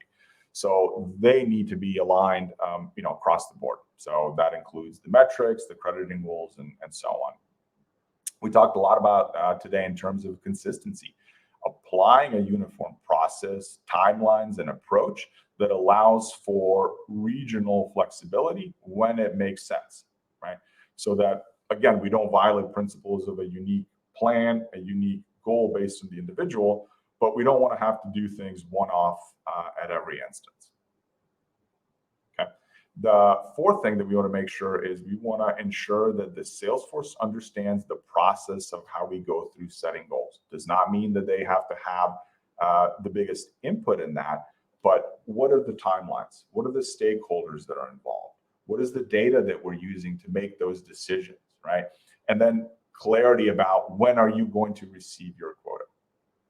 That ties into the fifth point down below, which is a very critical aspect of managers conducting one-on-ones with their reports to make sure that they understand clearly how they're going to achieve those goals. And then lastly, timeliness is key here. A large amount of organizations actually are unsuccessful in this category. Starting early, this should be one of those easy wins where if we're diligent, we should be introducing the quotas within the first month of the year, certainly, and that then allows people and creates that link, right, between the strategy and the goals. And the sooner that the individuals know what they're driving after, the stronger that link between those two programs. Okay. The last thing that we'll talk about here, and we can get in a bit more details in terms of a checklist, is doing some of these things. It's got to be tied to the annual corporate number. Do we have governance and accountability, right? Do we go through the process? And I'll focus on the fourth one is you should be within the year making sure that the program is effective. Effective means that we have good distributions of attainment. How rewarding are we to the top versus the bottom? Do the incentive payments and the cost of sale line up to what those budgets and expectations were at the beginning of the year? This allows us to make, should we need to make any mid-performance period changes. Those are usually fairly rare, right? But it allows us to be informed at that point in time. And then the last thing I'll talk about is, look, we need to drive clarity through clear communication and documentation. A lot of times, organizations do not have clear documentation of how do we think about setting goals. What we just talked about on the previous slide, who's involved, what's the timing, when should you be able to get it? That type of thing really creates a lot of goodwill with the sales force, and again, allows it to be motivational, allows them to be part of the program, allows them to sort of feel good about the process, knowing that, like most organizations, quotas go up year over year. That's part of the game of being in sales. But having clarity on it really creates that tie-in. Okay, I'm going to pause there. I'm going to stop sharing, and we'll see if we have any questions or comments from the group. All right. Let's see here. Are we? Maybe we can just start right at the top. I see the first one here from Leanne Woods. Do we have insights on how people navigate the setting of quotas before prior year financial results are wrapped up, source of delay, and so on? Yeah, a couple of things that I'll share here. My experience has been that most organizations will use that as an excuse to say, well, we can't roll them out timely because we haven't closed the year yet. And even if the calendar year or the fiscal year has sort of come to an end, we now need another 30 or 45 days for the numbers to finalize and so on. Generally, my experience has been that those adjustments end up making final changes less than 5, maybe 10%. Meaning, as you've gone through, 11/12 of the year, you already know broadly where those goals are going to be. Sure, there's some fine tuning and adjustments, but I would not use, well, we haven't fully closed the year as an excuse to rolling things out within that first month in terms of the timeline. All right. Let's move on to the next one. I've got a question here from Ayub Khan, which is a combination of approaches for goal setting has proven to work great. But how do we resolve the challenge of making adjustments to the disconnects, especially if senior exec leaders hold a top-down number close to their chest? Yeah, if I'm understanding this correctly, one of the things that we want to be aware of is that you don't always have the opportunity to do a bottom-up adjustment depending on the type of business or the transaction of the business. I mentioned more highly transactional inside sales type roles are not usually going to be involved in that process. But if I'm an account manager with a handful of accounts, and I happen to know that someone's off cycle in terms of buying, or someone's on a tech refresh rate, or so on, those are valuable inputs, and they usually do allow us to shape the ultimate goal. The further aspect I think of that was how do they, if they hold it close to their chest. Ultimately, the goals will have to get allocated through multiple layers within the organization. For most organizations, I'd anticipate 2 or 3 layers of management that this has to go through. So even if they're being held, fairly tight early on, at some point, region VPs, directors, and first-line managers are going to have to be involved in that part of the process. And even if they don't have a lot of leeway in terms of shaping the number or influencing it higher or lower, right? They might have the ability to fine-tune it within their own direct reports. So if I'm still responsible for 10 million and have 10 direct reports, I don't need to roll out 1 million per head, right? If I have any information or things that I know that would help me fine-tune that number. Okay. All right. Let's see if we have any other questions for the group at this point. If not, I think we're going to have David and Jamie join us here as we transition into our next session here. David, can you hear us? Yeah, yes. Can you hear me, Igor? Yep. Great. Okay.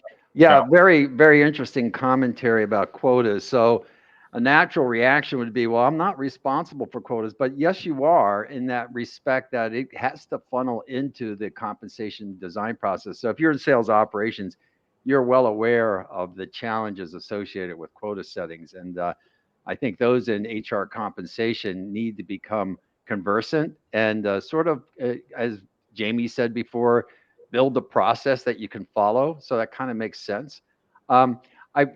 Jamie, you're about to go on here. You're going to talk a little bit about governance, which is going to be really informative to us. Before we do that, I do want to remind folks, we have a live program on September 22nd. If you're in the UK area, please contact eReward for your free ticket to come in. The reason I like the live session is not to hear me talk again, and we have a whole new lineup of things to talk about, but also you get a chance to meet people who in your community, many of you may already know, and sort of create a network of fellow practitioners that you can call upon to ask questions. So I'm a big fan of the live event. It will be in London, September 22nd. I believe tickets are available. So please take advantage of that program and join us in London. And I'll be there. Jamie and I will both be there, and we'll be have a great session. One other thing before I turn it completely over to Jamie, I just want to see if there were any previous questions. Let's see here. I think I see one from Will here. I'm just going to read this one out, and then near the end of the program, if anything's left over, we'll bring those also. Given inflation is increasing costs while clients are pushing back hard, the price increase is intended to counterbalance. Do you have any advice on companies where leadership mandate a margin metric for sellers? I think that has a short answer. Igor, when do you use margin metric for sellers? We've actually done a study on this fairly recently, and it is very, very rare that we have margin or profitability metrics at the individual contributor level. Tends to show up about 50-50 once we hit what we're going to call second line management, director or higher, some version of margin, EBITDA control, price realization, and so on. But it's actually not all that common for first-line managers and pretty rare for individual contributors. Now, it doesn't mean we can't guide them in terms of how do you sell more profitable stuff? Are there strategic products? How do you control margin and discounting? But it doesn't generally show up as a metric within a plan. Okay, and Jamie, your take on that? Yeah, I agree. I think the reason it doesn't is for a couple of points. One, sometimes, frankly, it's hard to calculate it appropriately, right? So you end up making product level assumptions, and at the end of the day, it's more about the product mix than it really is about the margin anyway, because of the assumptions you have to make to do the math.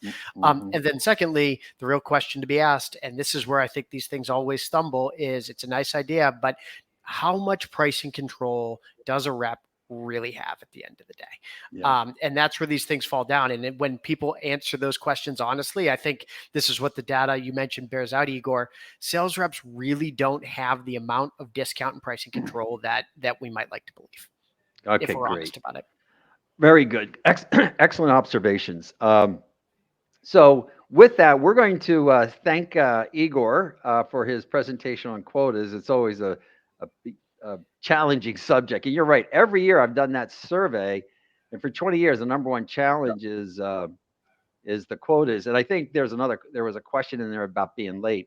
And that seems to be the number one issue, is that they're always late, and they're trying to get their fiscal year closed out and get the new quotas out to the people. It's a bit unfair what finance and product divisions, they're arguing with each other about what the objective is for next year.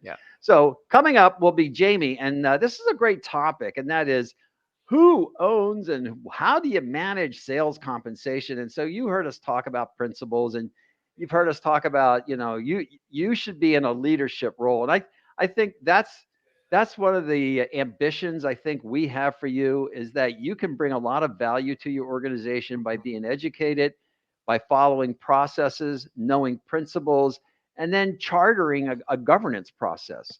And so that's really, I mean, the organization is waiting for you to act. Okay. And let's assume that you've done pretty well already, but I think Jamie's going to give us some additional insight and perspectives. And so with that, Jamie, we're turning it over to you, and then we'll return back at the end of Jamie's session to see if there's any final questions to answer. Okay. Great. Jamie, it's all yours. Thanks, David. I appreciate it. Hi, everybody. Hopefully we can make things work appropriately here. So we're here to talk a little bit about program management and governance. And I'm going to be touching on some of the themes from earlier today around some of the multi-country or global trends. I'll probably talk a little bit about some of Igor's observations from a quota point of view as well. Why do we need to talk about governance? Let's start there. The issue is sales organizations, revenue organizations tend to grow in a way that does not lend itself to linear changes over time. So we launch in a new country, we acquire a new business, we roll out a new role. We've just added our customer success program or a product specialist role or what have you. So as these coverage models and these organizations get more complicated, we need to start thinking about how do we cater for that complexity in a way that allows us to deliver best practice and create value without stifling some of the things that do truly need to happen at the edges. And that's where program management and governance comes in. It's about steering the organization and providing insight and data and expertise and knowledge in a structured way without needing to go down the path, ideally, of standardizing and mandating everything in a plan. Your plan framework may have standards and mandates in it, but how do we strike the balance between the things that we think are so critical to the business that they need to be standardized versus using process and some other underpinning programs to help guide the program overall? So as revenue organizations grow and change, and there was a question in the chat earlier about digital roles are starting to become more aligned to direct persuasion, and they are starting to nibble at the edges of persuasion and sales compensation. How do we deal with that complexity? Well, one way is to have the appropriate governance and processes in place to do that. So complexity is increasing for all of the reasons we all know. Why then do we want to deal with that complexity in a sort of a governance and process oriented way? Well, frankly, the best in class programs, the well aligned programs, the ones that deliver on a set of principles like we've been talking about all afternoon, do help contribute to top line growth. They also help us to make sure that we are aligning our investment in sales compensation, which is really an investment in productivity, to an outcome, right? So that's where you get the cost management is how do we think about this as an investment in productivity and manage the cost in a way that it is both somewhat predictable, but also where we are spending more, we're aligning that to a productivity increase. And then finally, managing risk, right? That's both, I think, compliance risk, where we need to be working in a particular way with our partners in works councils, as an example. But there's also the business risk pieces, right? How do we make sure that we don't have a plan at the edge that is doing something that is counter to what the rest of the business is trying to accomplish? Oftentimes, when those sorts of things are happening, they're happening because we don't have visibility into the plans that are at the edges and why they were constructed in the way they were constructed. Program management and governance, one of the major tenets is about creating visibility. So, best in class organizations work in this way because there are tangible business outcomes to doing so. So, what's the sort of the complexity there? I've talked about the complexity in sales organizations. The other complexity here, though, is that these programs are sort of inherently cross-functional. So you can see some data from a similar survey that David was showing earlier. Question: who owns this program? The answer is it's all over the board, with the single largest answer being cross-functional. Now, there's goodness in that. The reason that's a good thing is you do need input, and I'll come back to this later. You do need input, and you do need expertise from many different functions to be able to put together a meaningful and compelling sales compensation program. But having that many stakeholders does increase the complexity. So I think the question becomes, in a world where there are tangible business results to having a well-governed sales compensation approach and principles and guidelines, how do we go about supporting that sort of a process in a world where the decision making is often disaggregated? It's a shared responsibility. There is no individual person that we can point to say, you own all of this from end to end. That's what we're going to talk about a bit today as we go through. The first thing I would suggest that you need to do is really sort of put a crowbar between program management and design. When we talk about sales compensation, I think people often leap to the design side. What do we need to change? What are our measures, and how do they need to be different next year? That is an incredibly important conversation. That is a different discussion than what do we need to do in order to manage and govern this program on a BAU ongoing basis. So how do we make sure that we are, for example, using the guiding principles that we talked about earlier, whatever they may be for our organization? They need to be pulled through into a design exercise, certainly. But how do we create a program and a process to create them in the first place and make sure that one of two things, they're either being adhered to, or where they aren't being adhered to, we have a way to understand variance. And I think this is really important. Many organizations aren't usually 100% willing to say you must follow these principles sort of or else. What I often advise clients to do is to roll out the principles, educate the teams on why the principles are best practice and why they're important.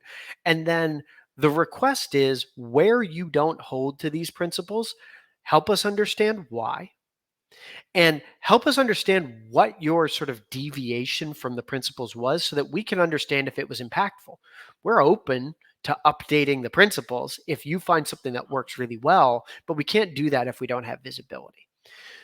So really thinking about getting the principles out in the marketplace and out into the program design process to do these three things: support growth, to ensure that we are managing the program from a cost management point of view. Do we have the right amount of people? To the question earlier about how many do we need? Do we have the right tools in place to understand what's happening? Oftentimes in a complex organization, this administration could be happening at the edges in a country with a spreadsheet on somebody's desktop. And there's obviously compliance risk to that and audit trail risk to that, but there's also an assessment risk to that. We don't understand whether the plans are performing in the way we need them to, because everything is happening in an ungoverned way.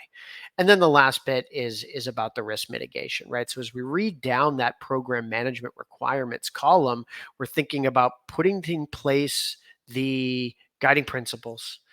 We are thinking about making sure that the program is resourced appropriately, and we are making sure that there is a clear governance model with functions and roles called out that have a particular role in that process.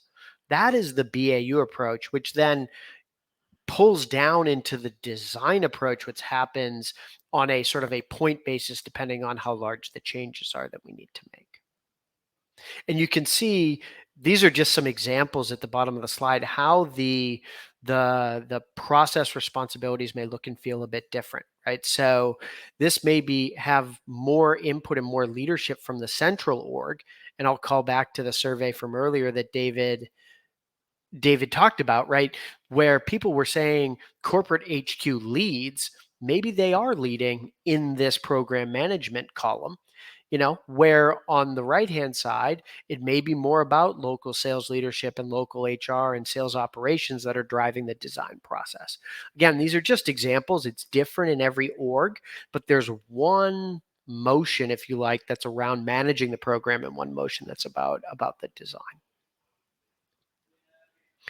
Once you've made that differentiation and said, look, there's the design element piece, and that's sort of a project-oriented approach at given specific times. The other side is, how do we start to get these processes in place to be able to manage the system overall? And there are three things that we would suggest you can do to influence and support technical designs in either local countries or business units or other entities. The first one is lay out a formal governance process. We'll go into each of these in detail. The second is a little bit of let's call it an indirect governance model. This is all about platform jobs. One way to manage a comp program is to work with, if there's another stakeholder in the HR organization or in the sales ops team that owns the platform job architecture, that's another way to help manage the sales comp program. And then finally, we've talked a lot about principles and guidelines and goalposts, and we'll go into what good looks like there at the end. So 3 topics as we continue forward here: governance, platform jobs, and then principles, guidelines, and goalposts. If we start with governance, I think the advice here is to just begin to advocate for the need for a formal governance program. And if you look in the bottom right-hand corner of this slide, you can see there are a few things that really strong organizations do well here. They ensure that we have cross-functional representation. So when we have a sales comp committee coming together, we should have representation from our major functional stakeholder groups: HR, sales operations, depending on the sales representation, finance. The second bit we should be thinking about is that we've clearly articulated timelines and responsibilities. The timelines bit is particularly important because too often, I think Igor and David would agree with this, that we see people needing to rush a plan design because they didn't get started early enough. So really having a cadence around, when do we start to intervene, what would cause us to intervene, and when does that happen, I think is really helpful. And it conditions the organization to expect you to come at a certain time to ask the questions that we talked about earlier. And then the last bit is is maintain the governance process every year. This should be your BAU. If the workload in a particular year is light because we feel the plan is working really well and we only need to make a few changes to the quota program, excellent. But we should still be monitoring and managing this process as we move along through the year, wherever your fiscal year lands, to ensure that A, we have enough time to make changes if changes need to be made, and B, we're keeping stakeholders engaged so that the conversation isn't a surprise when it comes back and lands on their desks. As I mentioned, each function in the organization will want, and we would argue very strongly should have, some impact into the comp plan design.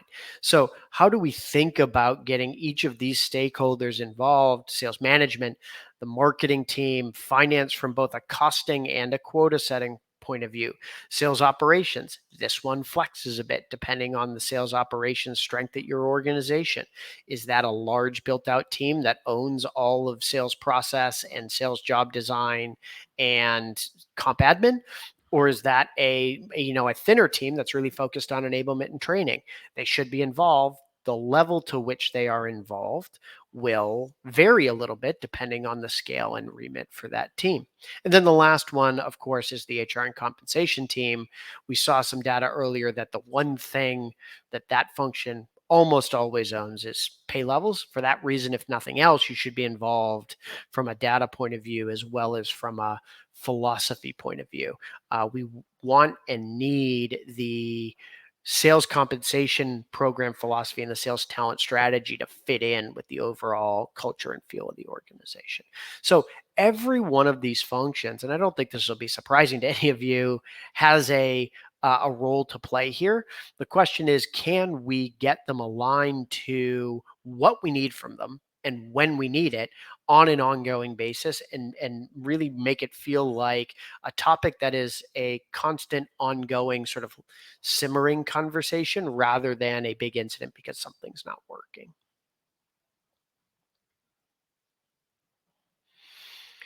These processes can get quite detailed, and you can see 6 categories of activities here that really start to lay out what we would suggest you should be thinking about as you start to think through governance. So as we talk about this assess column here, is the plan working? Are we driving results? Do we have the right benchmarking, et cetera? Are some of the things that you may need to ask questions about from an assessment point of view. Then we get into some of the align opportunities around changes to business strategy and the principles. Then we go into our design process and we think about moving through each of the jobs from a component guidelines point of view. And at the end of the day, what we want to do is take these 6 categories and make sure that we are using this process to create buy-in from our stakeholders and to get any disagreements out onto the table, frankly. So as we go through the design phase, hopefully we understand if there's a difference in opinion on crediting between finance and sales leadership before we are, deep into implementation and management. The other thing I'll call out on this slide is the manage and administer buckets on the right-hand side. These are the BAU programs. These are the things we need to be doing on an ongoing basis. And again, I doubt that any of this is surprising to anyone. I think the question becomes, who is doing it? And do you have visibility into it to be able to support either the disparate countries or business units or what have you as you go through your process throughout a year? And you can see laying out a timeline to say, when should we start doing these things? Now, this is a calendar year example, but the months don't matter as much as the rolling feel to this, right? We start with the assessment and the alignment. We move through design and we move into implementation. And again, at the bottom, you can see we're constantly working through the management and the administration of these plans.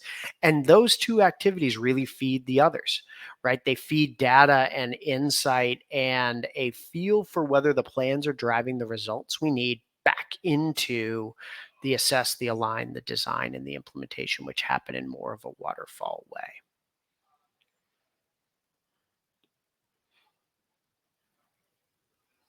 I think we may have a question here. Let's take a look. Oh, that's Paul. Okay, great. So second point. So we just talked about process and governance. This is about creating the way in which we work with our sales compensation program and our stakeholders. Let's talk a little bit about platform jobs. This one is the one I mentioned is sort of an indirect way to manage a comp program. And the reason I say that is it isn't so much about technical comp design, the selection of a metric or the setting of a threshold. This is about that all important linkage between the role and the comp plans that are associated with it. So as you think about the roles in your organization, and this may be something under your purview, or it may be something that one of your colleagues in HR or sales operations owns, thinking about the way that you can use a platform job framework and link those jobs to particular plan designs so that the conversation with a leadership team and a sales leadership team becomes about which jobs do you want to deploy rather than what plans do you need. It's another way to start to create a little structure out of some of the chaos that can be organic plan design happening at the edge without a lot of governance. So again, best practice organizations use platform jobs as a way to create consistency on the comp side, but leave a little bit of flexibility at the edges for some of those go-to-market changes that we talked about earlier. The second bit is, and of course, always soliciting feedback from revenue leaders on the role designs themselves and how do we link those through into the plan designs. I think this is something that's fairly self-explanatory, but really getting a sense for what are the day-to-day activities and how do we do them? And then how do they link through into the plan designs is quite important to make sure that we've got the right flow through and alignment. And then the last bit here is about the plan framework and how they align to platform job frameworks.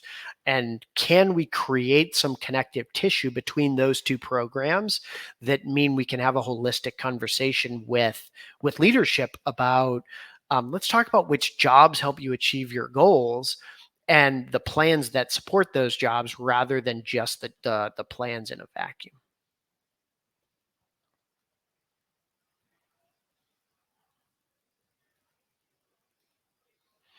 Platform job frameworks, to get a little bit more detailed and into that topic for those of you that haven't thought about them or heard about them before, is really about aligning a group of jobs. And David alluded to this earlier when he talked about the different account managers in the different geographies, right? This is all about what does a salesperson have responsibility for?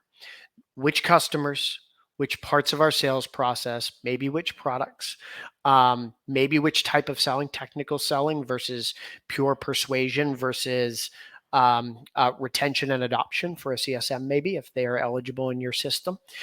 This is about creating groups of jobs that have similar or the same characteristics. This is not the same thing as an in-country org structure, because that may be more or less flat or more or less distributed. And it's also not the same thing as a job title. And that's important because job titles are relevant. They are important.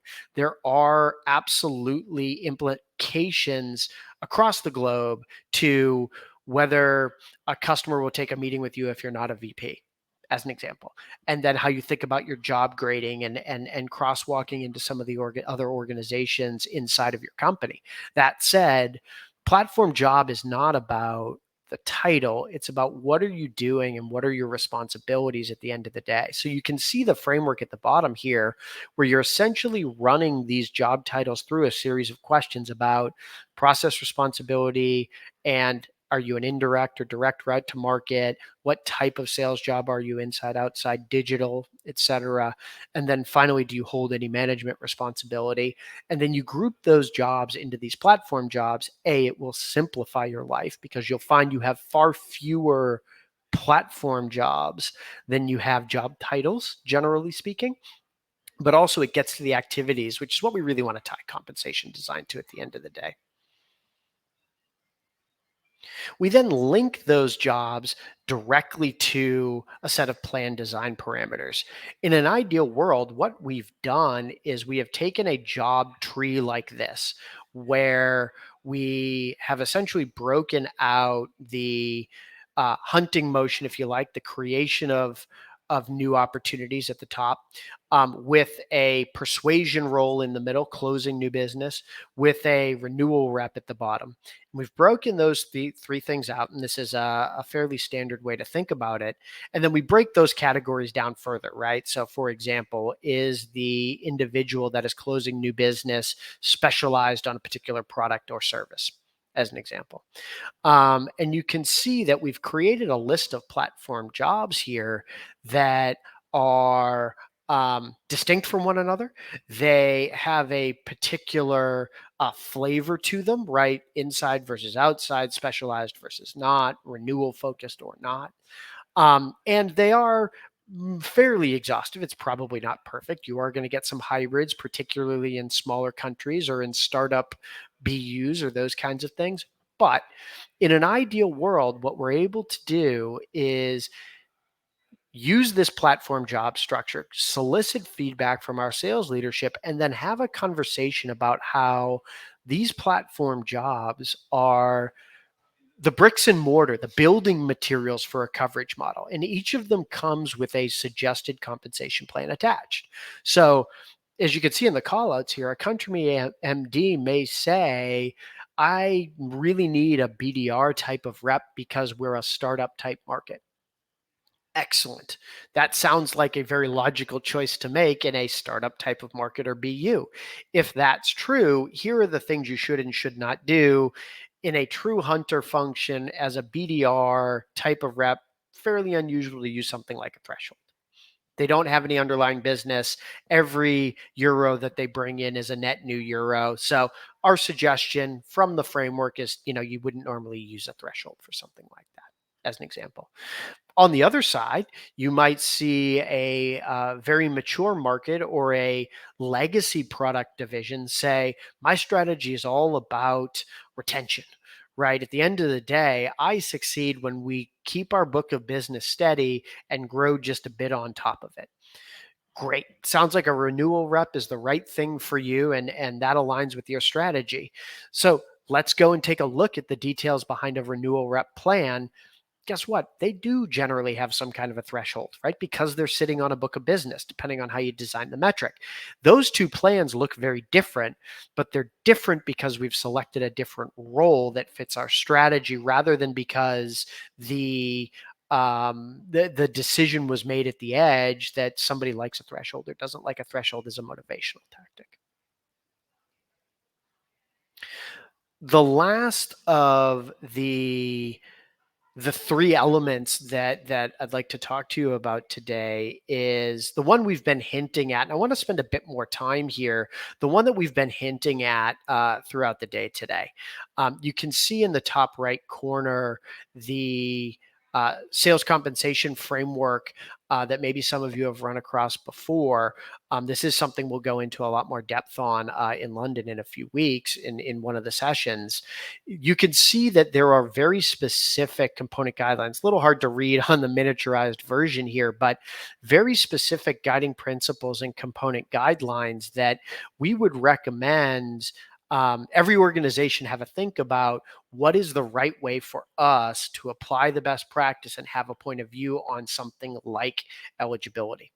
So we would suggest that there's an effort to be done with leadership, with the right professionals around the table to talk through a few things. One, what are we trying to accomplish? Not this year, but from a philosophy point of view, what are we trying to accomplish in our pay for performance philosophy? Igor mentioned earlier the differentiation between a top performer and a low performer. That's a really important cultural discussion that needs to be had so that we can pull that through into technical plan designs. You'd be surprised how often executives can articulate what they think the answer is, but A, it hasn't been codified, and B, there may be not 100% agreement on something like that. How do we take the opportunity of thinking about publishing sales compensation principles in order to have that conversation and make sure we are all making design decisions with the same philosophical intent? The same holds true for the alignment to strategy and job, as an example. So making sure that you're working with the executive team on codifying some of these things. Identify, and I think I referenced this earlier in the call today, identifying 3 areas. Where does the organization seek a mandate or a compliance? There may be something that is of such strategic importance that it must be included in all plans, full stop. I had a client that was essentially seeking to pivot from one type of offering to another. And that was of such strategic importance to them that the executive suite was willing to say, we want people that sell the old stuff, not the new stuff, to fundamentally make less money. And the design needs to reflect that. That is a mandate we have because of the promises we've made to our investors or the city or what have you. So identifying areas that are compliance oriented is important. You may not have any, and that may be a cultural question, but understanding where the executive team wants to lay down some hard rules. Then moving into the second category around recommendation. There are some things probably that are worth making a very strong statement about the best way to do this. A really good example of this is eligibility. Another one is some of the basic rules around measures. Don't have more than 3. Don't have a measure that's less than 15%. Those kinds of things are worth putting into at least a recommendation column, if not a compliance column, because there really ought to be standardization, and there isn't really a strategic reason or a market-driven reason to vary those kinds of things. So they should sort of be somewhere between compliance and recommendation. And then the last bit is around best practice. There is still value to providing insight for your stakeholders and your peers to what the right way to think about sales compensation is, even if we're not quite willing to or have actively decided not to create mandates or recommendations around them. So things like the equalized territory commentary earlier versus using a quota-based bonus. That may be something that we've used commission rates for years, and it would be a really tough transition, and we'd have to go to individual commission rates first, and we think that's a longer road.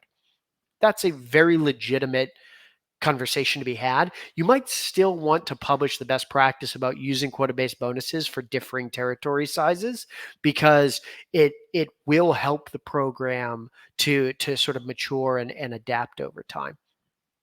And then the last bit is making sure that we are leaving the appropriate amount of flexibility to suit talent strategies, but also the cultural goals of the organization. So things like the guideposts we talked about earlier around having a pay mix between 60-40 and 70-30. As an example, how do we make any changes we need to make in order to reflect what we're trying to accomplish or reflect what we believe to be happening in the marketplace? A good example of this from a design situation I was in is eligibility of the pre-sales resources. We tend to see those resources on some kind of a sales comp plan. They are not necessarily, 50-50 aggressive hunter plans, right? They have less at risk. They might have more KSOs involved in them that are, as we talked about earlier, process stage oriented. But there are some countries where the leadership felt very strongly that they couldn't get the right level of technical expertise by putting people on a sales plan. And the organization was willing to recognize that the edge maybe had a bit more insight there. So we needed to flex that a bit from a talent strategy point of view, that they wanted their technical sales to be a bit heavier technical than sales, which meant maybe eligibility wasn't appropriate for that job in that country. This is just an example of the principles and how detailed they ought to be. You can see here that there are 5 basic observations around eligibility. This is something that you could bring into a meeting and really use to ask some questions about the eligibility of a role or not. I won't go through all 5 here, but the point is that they are detailed and they're practical, and there are things that you can use to facilitate a process around and facilitate a discussion around whether that technical salesperson could or should be eligible for at-risk sales compensation. And we would recommend that you have principles that you publish in each of these boxes. So a lot of what Igor talked about from a quota setting point of view and a mix of a, field bottom up versus executive top down approach would go into your quotas and targets guiding principles that you would publish out to the countries and or the business units. And then, as I mentioned, we should be thinking about each of these component guidelines. So if we come back here for a moment, right, if you think along this line, there are principles that exist in each of these boxes, in each of these buckets that can help you help teams at the edges to make decisions. And then we would recommend that you publish best practices in all of them. I'll call out a few here as we go down the levels. Pay levels came up earlier today. This is usually not about saying we're going to pay exactly 100,000 pounds sterling in for this job, because that is going to vary a lot. But what should be a guiding principle, if you like, or a guideline, is we always pay at the 50th percent of the market. Or we pay at the 75th percent of the market, but that means we don't offer the same kinds of benefits that others offer. Or we have an economy type model where we know, because we have a very transactional type of selling environment, people are going to move on in 24 to 36 months anyway. We are comfortable with that. We tune our recruitment to new grads, and we move them into other business units at the organization at the end of 36 months. So we actually have a lower than 50th percentile in this business unit target pay, because we believe that the sales model is somewhat different. You can then see some of the others here. Measures is really important, as David talked about earlier. This is something that it's important to understand where we need to create some hard lines. The question about margin and margin percentages keeps coming up. Different discussion about whether it should be included. From a framework point of view, if it is being mandated, we should explain what we mean, how we suggest you measure it, why it's important, and how it should impact the plan, right? Should this be a core measure of the plan, or is it really a modifier that we suggest you use on top of a core revenue metric, as an example? The last couple I'll call out are around the crediting and policies.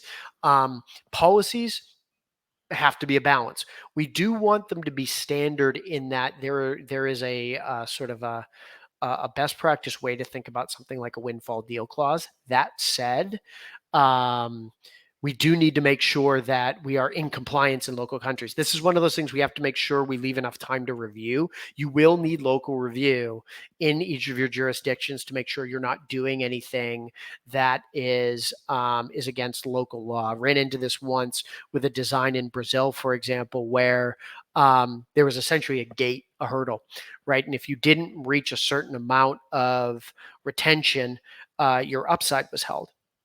The legal interpretation of the law firm in Brazil was that you couldn't do that, because the policy, if you say someone's earned it, you then cannot cap it. Again, I'm not going to offer a legal point of view, but making sure that you have that input requires time and requires a way to think through it. The last one is special incentives. It's good to have guidance on SPIF. It's good to have guidance so that they don't overwhelm the plan. It's good to have guidance to make sure that you are understanding the ROI you're getting out of them, and that they're driving the type of behavior that you want. So, three things to keep in mind as you think about program management at the end of the day. Maybe four things. Differentiate program management from design. Then think through, what is your governance process? How can you use platform jobs to influence the alignment of your compensation programs? And then finally, create and publish guiding principles and use those to drive a best practice conversation with BUs or countries or whoever your stakeholder group may be. As I've just mentioned, those are the three areas, and we appreciate the time today on this topic. I think we have a few minutes left, and I've skipped through the guideposts there because I thought we may want to bring at least David back to see if there are any other questions that the group has in the last few minutes before we wrap up. Great job, Jamie, and thank you for presenting that on the governance thing. So let me do a reverse question. What if what if you're a small organization? I don't know the size of the companies on the call.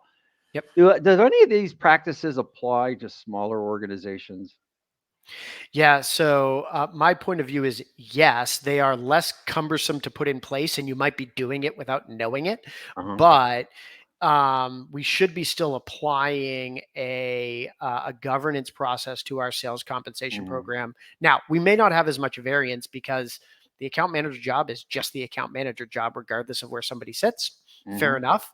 Maybe we don't need as much rigor behind it, but I think the idea that we should be managing this in an ongoing basis and we should be bringing best practice to the table when we look to make the trade-offs that are inherent in comp design, I think still stands. So now let me flip the question the other way. You're in a large company, and business unit leaders and sales executives are trying to put a formula in, and they go, and you show up and say, well, I have principles, I have process. And they push back on you and say, why do we need all your bureaucracy? Why don't we just get a formula here, put it in, we'll get finance to crank it out? What's the argument of following your process, governance models, design principles, guideposts? How do I win that argument if I'm a practitioner? Yep. Yeah, I would offer two observations, and actually it would be great to get your experience on this too, David. One is talking about unintended consequences, right? So just picking a math formula and putting it in, and I think you could go and pull data from almost any organization that does that. You end up with wonkiness. Who makes money? Who doesn't make money? Is it always the right people? I think is the first point of view I would have. That's the first conversation I would have. We haven't done the diligence to understand the impact of the changes. And then the second piece is that conversation to me is often a conversation less about the formula itself and more about the control of decision making. I think that becomes about making sure that everybody understands that you need and want their input into this process, and that sales plans are owned by the sales organization at the end of the day, and you are here to help them get to the right answer. So the closing sentence there says that you really are not a control agent, you're an enabling agent. But let me share my 2 cents on the subject, since I asked the question and you answered it very nicely, in fact, better than I would. But I've noticed this, that most managers are very expedient. They don't want to go to a meeting. They put something together on a spreadsheet and they say, yeah, let's do this. And you're looking at this thinking, oh my gosh, this is non-contextual, hasn't been modeled, doesn't have buy-in from other people, but it's a nice PowerPoint chart with a great Excel sheet attached to it. I think my own behaviors, and I'm relating to the people on the call with us, we're kind of in the same boat. We're advisors to management. So I've noticed that if I do 2 things, I tend to, there's a principle that senior people will yield to competency. Senior people will yield. So if you don't have authority over them and you want to influence them, they will yield to competency. What they don't yield to is bureaucracy. They don't yield to descriptions of bad things could happen, but they do yield to competency. And I think 2 things that really provide, well, a couple of things that provide competency. One is that, first of all, philosophically, you're there to help, not to control. Secondly, I think the fact that you can lay out a process like you did that shares the various timeframes that you might go through and things, and then this idea of platform jobs and governance and guidelines is sort of a helpful thing. I would also say one other thing is that when I do education sessions, I get a very different reaction from the leadership team. They come in with their arms closed. Say, okay, what's this all about? And then within an hour, they're leaning forward saying, tell me again the difference between a producer and a sales representative. And why don't you want more than 3 measures? Why would you do that? And what's the definition of sales progression? So I would encourage anybody who's on this call finding themselves looking at a formula presented to them by a line manager to say, wait a second, before we look at that solution, let's go over. Oh, and the final thing is assessment data showing performance levels and payout rates and how it lines up. So I guess the advice I would have to the folks on the call is that become competent, learn your subject, conduct analysis, collaborate with others. Do not wait for the call to come to you. Do not wait in your office. Do not wait for the email. It's your job to take the initiative and educate them. And once you educate them, they'll go, well, okay. There's a lot more here, and we get it. And most companies are probably already there, and most people on the call are probably already there. But we're kind of a cheerleading and say, pick up the flag and run with it. So, Jamie, I want to thank you for very much for the presentation that you made. And let me return now to the general audience and just say thank you for joining us today. So we had 4 presentations. Number 1 was we talked about COVID. And so what was COVID? And most companies are probably, I'm getting some echo. Okay, can you hear me now? So the first presentation, and please bring Amanda on. I would love to see her. We talked about COVID, but not really about COVID. What do you do when there's a setback? And so we listed all the various changes and techniques that you can employ to address maybe pay protection. Then number 2, we talked about global sales compensation. And it was really sort of a presentation saying, is there some bias in that data? But it's telling me something kind of interesting that, in fact, you can have global principles, global practices, local interpretation. So that's kind of a positive outcome. And then Igor had us visit with quotas. And you go, quotas. What heartburn. And, he made it some very clear points that we got to have machinery in place to do it. You're thinking, but is that my job? Yes, it is, because it's part of the process. So on your process sheet shows quotas, allocation, and what process will be used, what jobs, when will it be delivered. So you're laying out the full timeline. No, you're not doing the quotas if you're in HR, or maybe you're in finance, or maybe in finance you are. But in sales operations, you definitely have a timeline for it. Okay. And then governance. And I think Jamie gave us the bigger picture, and it says, look, this is a moving entity, the compensation program. It's changing all the time on an annual basis. And we have things having to do with program management, program design.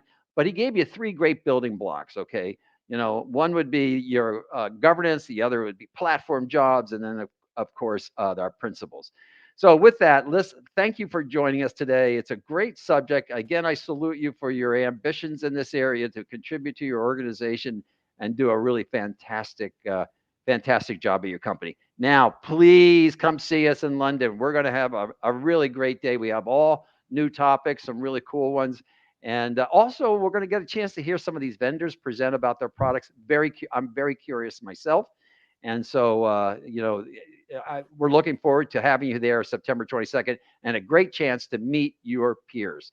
And Amanda, hello, how are you? Thank you. Hi. Well, I'm very much more knowledgeable than I was earlier this morning. 4 hours ago. Yes. Thank you very, very much, David and Jamie and Igor. It was really informative, just packed full of information. I think every sentence you guys said, there was something in it. Yeah. It was really good.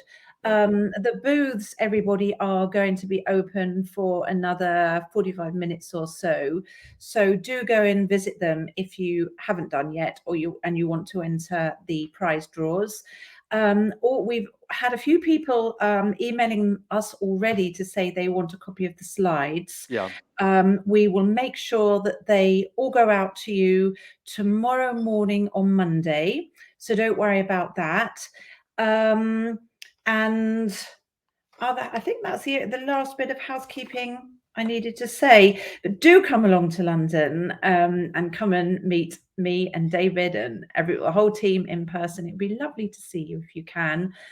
And I think that's everything. David, do you have anything else to add? No, I want to just thank people for joining us today. It's we're passionate about the subject, Yes. and I'm very excited that these professionals take a big chunk of their day to spend time to think about the subjects. I guess the takeaway from this, if you learn 1, 2, or 3 things that you can apply, I would consider it a successful half-day session. Absolutely. I couldn't say it better. I really couldn't, David. And I know that it is a big effort for people to take time out of their day, Yes. but it really says a lot for you for listening in. And I hope that all your companies are very grateful for the extra learning you've had today.